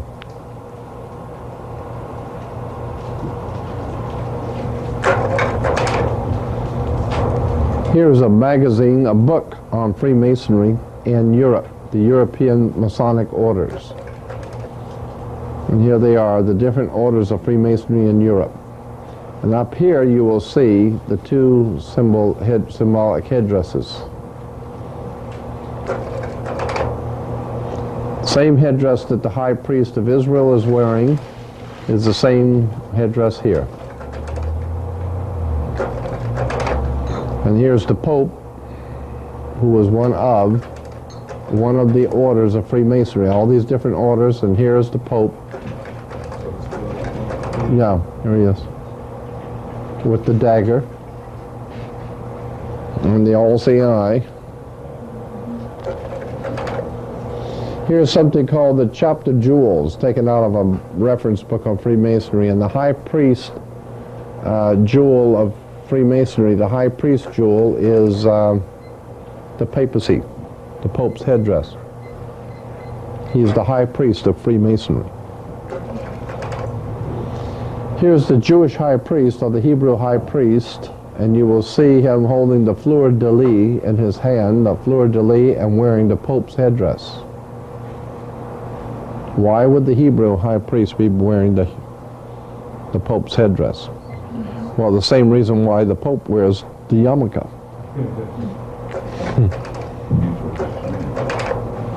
Here is a apron, right, from Freemasonry. And there's the Pope on the apron, with the others who are wearing the black square on their heads. That's when you graduate, you wear the black square. See, when you graduate, you wear that black square on your head.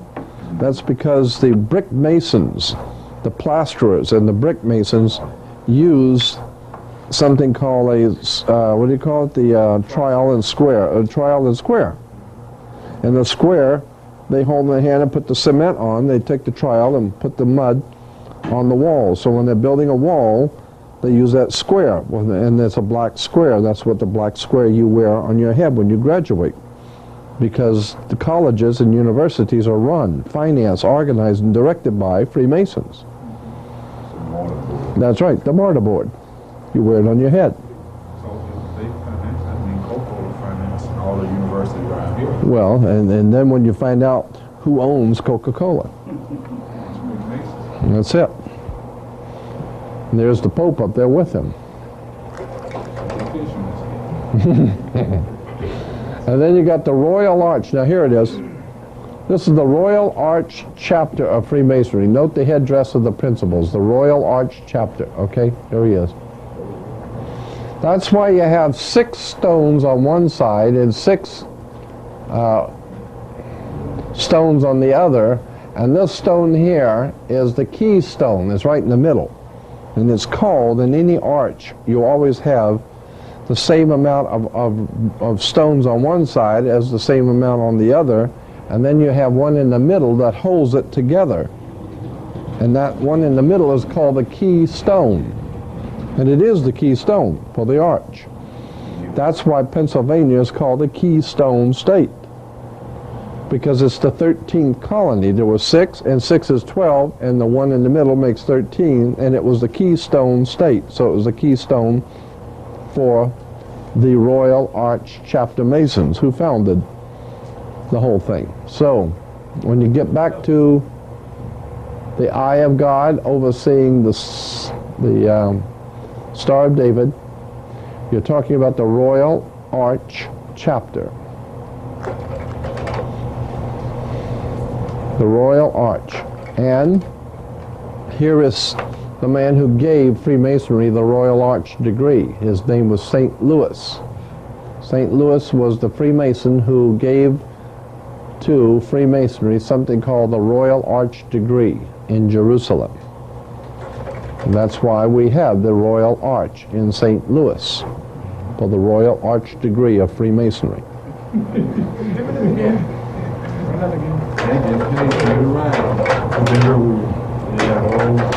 We have something called the Royal Arch Chapter. Royal Arch Chapter of the Grand Lodge Freemasonry. It's a particular kind of Freemasonry. And that particular kind of Freemasonry is called the Royal Arch Chapter. And the Pope, and the man who developed the thing called Royal Arch Chapter was St. Louis at Jerusalem. St. Louis, the Mason, went to Jerusalem and developed what was called the Royal Arch Chapter of Freemasonry in Jerusalem. And that's why you have the Royal Arch today in St. Louis. They don't build this stuff by chance. They don't put that kind of money. They don't build stuff like this and put that kind of money and that kind of architect just to make it because it's pretty. That's similar to the Golden Arch. That's it. McDonald. That's right. Now here's something called the Summit of the Arch. Now, this was taken from a State Department bulletin, United States State Department bulletin called the Summit of the Arch. And here's a picture from that bulletin from the State Department. The glass pyramid at the summit of the arch. See, at the summit of the arch, and this is in Paris, France, at the Louvre Museum, in front of the great glass pyramid is the glass pyramid when all the heads of state are meeting at the summit of the arch. Here's the Pope with all the dignitaries and all the ambassadors. And you'll notice that these ambassadors are all on their knees. And here's a Chinese, he's getting ready to go down on his knee too.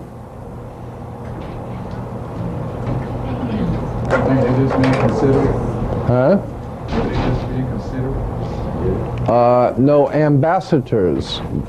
When you're an ambassador to a nation, and your country sends you to another country as an ambassador, That's very bad politics for you to go down on your knees, because that's symbolism. They're not only superior to you, but they're like God to you. You go down on your knees. Now, any ambassador to the United States would send to the Vatican. If he goes on his knees, he should be shot in the back of the head, because that's bad politics. You don't send an ambassador. I mean, how would you like to send, if you were a leader of a gang and then sending a representative to another gang, and your representative goes down on his knees and prays to the other one? Say, man, get up off your knees. I didn't send you over here crawling on your knees representing me. Damn. The hell are you doing crawling on your knees representing me? You represent me. That makes me look like I'm crawling on my knees. Right? So why are the ambassadors of all these nations on their knees? Because they know better. This is one time you better go on your knees. Not because he knows the Lord, but because he is the head of a very powerful, sinister, secret society. Freemasonry. And they know that. And they know that. So they have to give him respect. And normally, if we go from one king to another, they stand and talk. But if you go before this guy, you better get on your knees. Because this is some heavy-duty stuff here. That's Knights of Malta Freemasonry. This makes the mafia look like child's play here. And that's the top of the Freemasonry. Yeah. Knights of Malta. Yeah.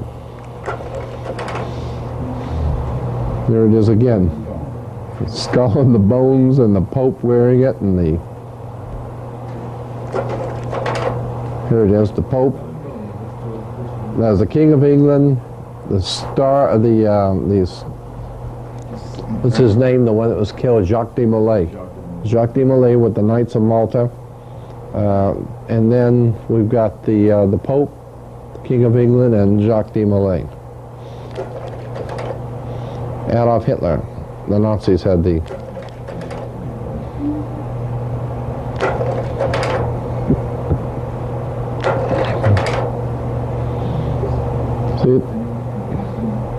They still, the U.S. still wear those as marksmanship. That's right, sure do. Same thing. Here it is on churches, here in churches over here in Pasadena. They wear it on churches. Now here it is. This is the York Rite Freemasonry again, okay? Here we go. And if you climb up the ladder of Freemasonry, you get up here to the top, you got something called the Order of Knights Templars. Okay, and there again, you got the Red Cross, Order of the Temple. And over here, you'll see this cross. Okay, now watch this. You got this cross here. Okay, now what? Here it is again. The Knights of Malta Cross. Here it is on the Masters of the Universe.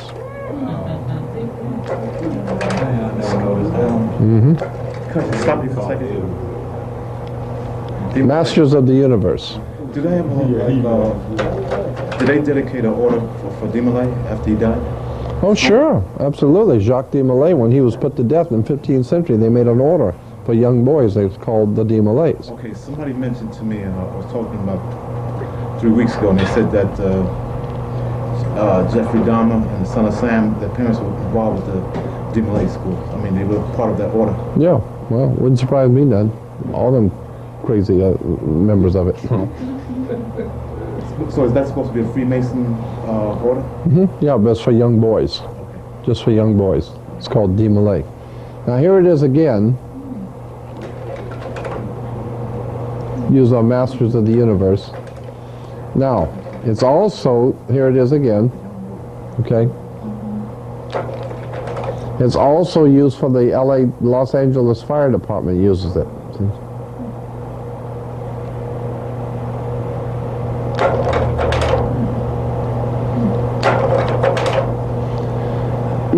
Fascism. In most cases, fascists have come to power after a nation has suffered an economic collapse, a military defeat, or some other disaster.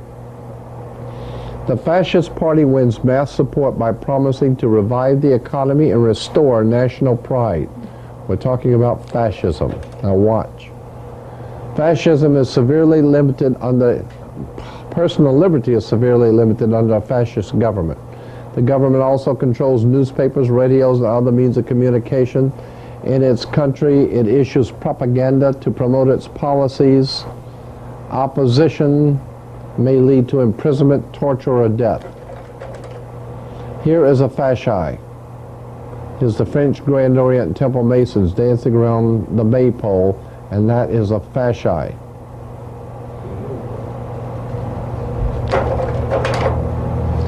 Fascism. Fascism was an authoritarian political movement developed in Italy and several other European countries in 1919. Fascism, its name was derived from the fasces, an ancient Roman symbol of authority consisting of a bundle of rods and an axe. So the fascism comes from, the name comes from, it's derived from the fasces, which is an ancient Roman symbol of authority consisting of a bundle of rods and an axe. There it is, the bundle of rods and an axe. Here it is on American coins, a bundle of rods with the axe. See it? Here it is on American coins. Here it is on the back of the dime, the Mercury head dime. Here it is in Congress. Oh, right there. On the wall. See it right here? What is that? On both sides of the president. So when the president's standing here talking, there is the fasces. So if you think that this country is a fascist, racist country, that's because it is a fascist, racist country. About damn time you woke up and found out. Well, these people act like a bunch of fascists. That's because they are. See it? They just doing what comes natural. That's right. Another characteristic of a fascist government is that they are controlled by corporations. That's it. That's a very important point. That's a very important point. There it is again. See it? Over here with this symbol here too. There it is, the fasci. So that's why you'll, and also the United States Senate. Here's the U.S. Senate. And what do you see down here? And you wonder why they serve the corporations. Why they want to bust them when they get a donation? When they run for office? No, that's just something to throw us on. That's something everybody deals. Even the playing cards has the fasces. Now we got the 13, there are 13 leaves, and there are 13 berries in the 13 leaves. 13 arrows, 13 stripes, there are 13 stars. 13 stars make up the Star of David, Shield of Solomon. Yeah, 13. I haven't counted them, but I was told that one wing has 32 degrees and the other has 33 feathers, 32 and 33. Then you have the Anuit Coeptus, which simply means our enterprise is now a success. Anuit Coeptus, our enterprise is crowned with success. And then you say, what enterprise is crowned with success? Novas Ordo Seclorum. Novas is novice, meaning new. Ordo is obviously order. And seclorium comes from the word, we get our word secular, meaning worldly. Secular job, secular education. Secular means of the world. The new order of the world. Our enterprise is now a success. That was put on there in 1933. When Roosevelt came out and said, we got a new deal. Now, the deal before was that you were an American and you were free. Now we got a new deal. The new deal is that we just bought you. You understand? We bought you for a price. So consequently, we now have the new deal. Our enterprise is now a success. What about Clinton's new covenant? Yeah, the new covenant, that has to do with this thing right here. And on the bottom of the pyramid, you'll see MDCCLXXVI, standing for 1776. There are 13 layers on the pyramid. Everything is done in sequence of 13 because of Jesus and the 12. Jesus and 12? Jesus and his 12. disciples. The 12 disciples plus the master makes 13. That's why 13 is an unlucky number for you. Because that's a number that's used by the Illuminati. The 12 apostles plus the master makes 13. 13 is the unlucky number because it has to do with a very high form of occult magic, and you don't need to know nothing about it. So don't even use 13. It's unlucky for you. That's a number only the masters know and understand. So that's why 13 is unlucky. Now, here is something interesting you probably have never seen ever. Have you seen this one before? Okay. Have you ever seen this on a dollar bill?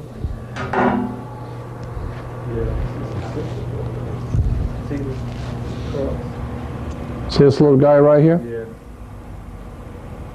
Yeah. Now, see the cross behind the one? See There the he cross is. behind the one? Huh? See the cross behind the one? You can barely make it out. It's because it got other lines in it. Right here.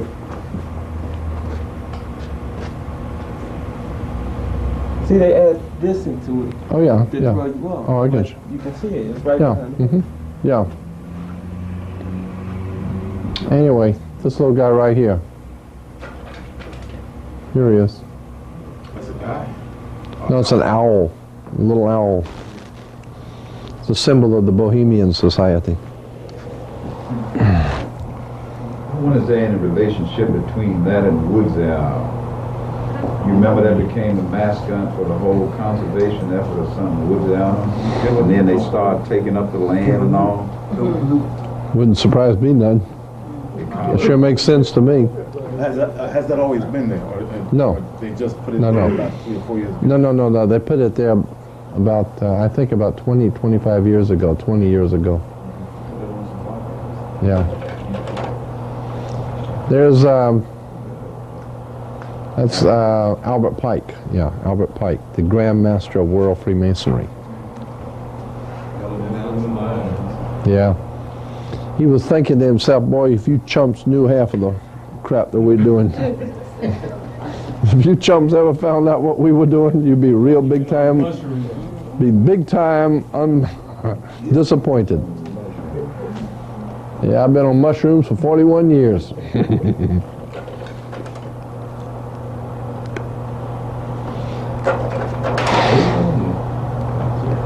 Here's what Rockefeller wrote. Rockefeller wrote this. Rockefeller wrote this in something called the Occasional Letter Number 1. He said, in our dreams we have limited resources and the people yield themselves with perfect docility to our molding hands. The present education conventions fade in our minds, and unhampered by tradition, we work our own goodwill upon a grateful and responsive rural folk. Yeah, we got unlimited resources, and people just love to do what we tell them. Another name for rule is heathen. This is interesting to me. The preface for the book, Brave New World.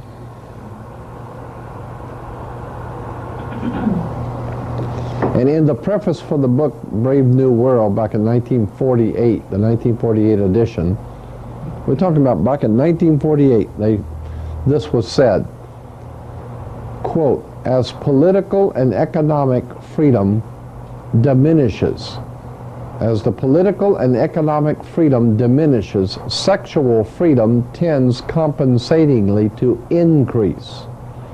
And the dictator will do well to encourage that freedom in conjunction with the freedom to daydream under the influence of dope, the movies, and radio. It will help to reconcile his subjects to the servitude which is now their fate. What is that in? That was the preface to Brave New World by Aldous Huxley. By Aldous Huxley, Brave New World. You can still get that? Oh yeah, and this is the preface to it in 1948. So he's saying that the dictator will make sure you have plenty of narcotics, alcohol, sex, entertainment, basketball, ping pong ball, football, baseball, any ball, as long as you have a ball game, right? And a lot of sex, drugs, rock and roll, and whatever else is you need to keep you occupied while we do a number on you and take away your political and economic freedom. Who's the author? Aldous Huxley. Spell again? Aldous Huxley. Huxley. Aldous Huxley. It's a very famous book. All you need to do is just remember Brave New World. It's very famous. Like Machiavelli? Yeah, absolutely. This is on the same tradition. Right. This is the one I'm going to conclude on. I could go on all night, but I'm not going to. This is the one we're going to conclude on. Here is from the California Legislature, 1953 regular session. Now this is back in 1953. Published by the Senate of the state of California. That's the 11th report, the Senate Investigating Committee on Education. Education in the state of California, published by the Senate.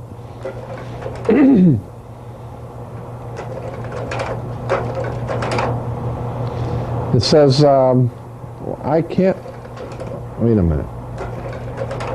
I thought I had a better, well anyway. It says, so-called modern communism is apparently the same hypocritical and deadly world conspiracy to destroy civilization that was founded by the secret order of the Illuminati in Bavaria, May 1st, 1776. May Day. The World Revolution conspiracy appears to have been so well organized as to be ever continuing and ever on the alert to take advantage of every opportunity presenting itself or that the conspirators could create. So in other words, these guys at the top, they will take advantage of anything. If you get a black guy run over a white guy, they'll send somebody in, make something out of it. They'll say, that was planned, that was purpose, he did that purpose, and cause this division. Malcolm X's daughter's trial, or I think a court date is May the 1st. Right, good. Is there symbolism there or what? Malcolm X's. Right. Well, now tell me if they ain't going to use that. I think so. They're going to use that. No matter what happens, they're going to use that one. So that's supposed to be a signal to the other people to let them know what's going on? Yeah, May 1st. Oh yeah, May 1st is a well, I'll show it to you.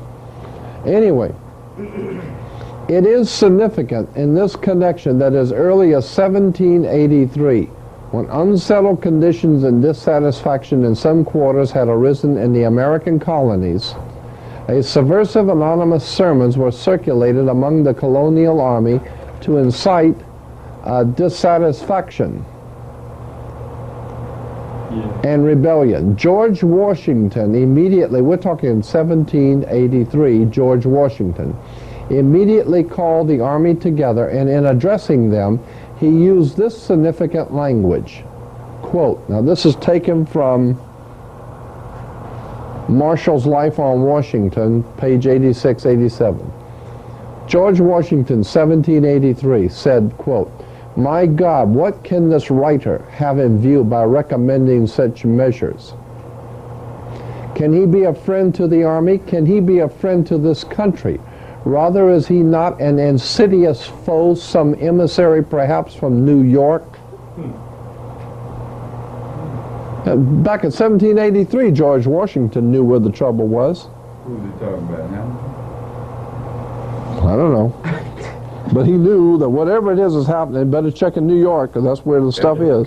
That's where it's coming from. And then the Senate of the state of California goes on to say, it is plain that Washington believed the then center of this secret conspiracy, so far as this country was concerned, to be located in New York, and felt it to be his duty to make such a direct statement. So you're Yeah. saying that all this stuff is coming out of New York? Yeah, New York. All this crap's coming out of New York, the Empire State. Remember? The Empire Strikes Back. Star Wars. By the Jews? Mm-hmm. That's it. They spanked him. He's been coward ever since. Did they have anything to do with the Civil War? Oh, of course they did. Big time. And you think the slaves were freed, and you think the slaves were freed after the Civil War? Don't bet on it.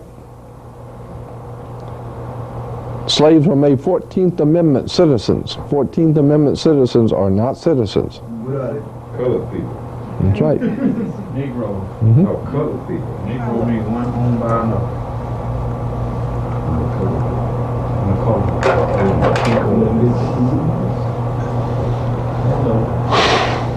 It is recognized that May 1st as the recognition of May 1st, 1776 as the founding date of the World Revolution conspiracy is not difficult to understand when it is realized that May Day is frequently celebrated even in recent times by rioting and bloodshed on a worldwide scale. That's why in Russia and Communist China, the Soviet Union, and all communist countries, they always have the big celebrations and parties on May Day, because it has to do with the maypole. The maypole is the male resurrection, the male erection. It's the male symbolism, and it has to do with revolution.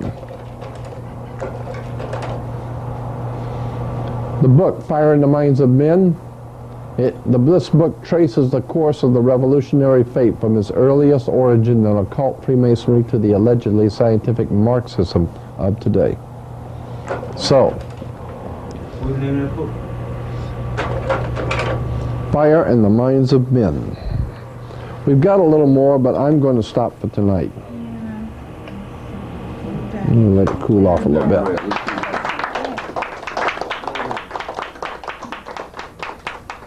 So all this is saying is that we better wake up. We don't have much time. And we don't have much time. How can we go about getting that copy?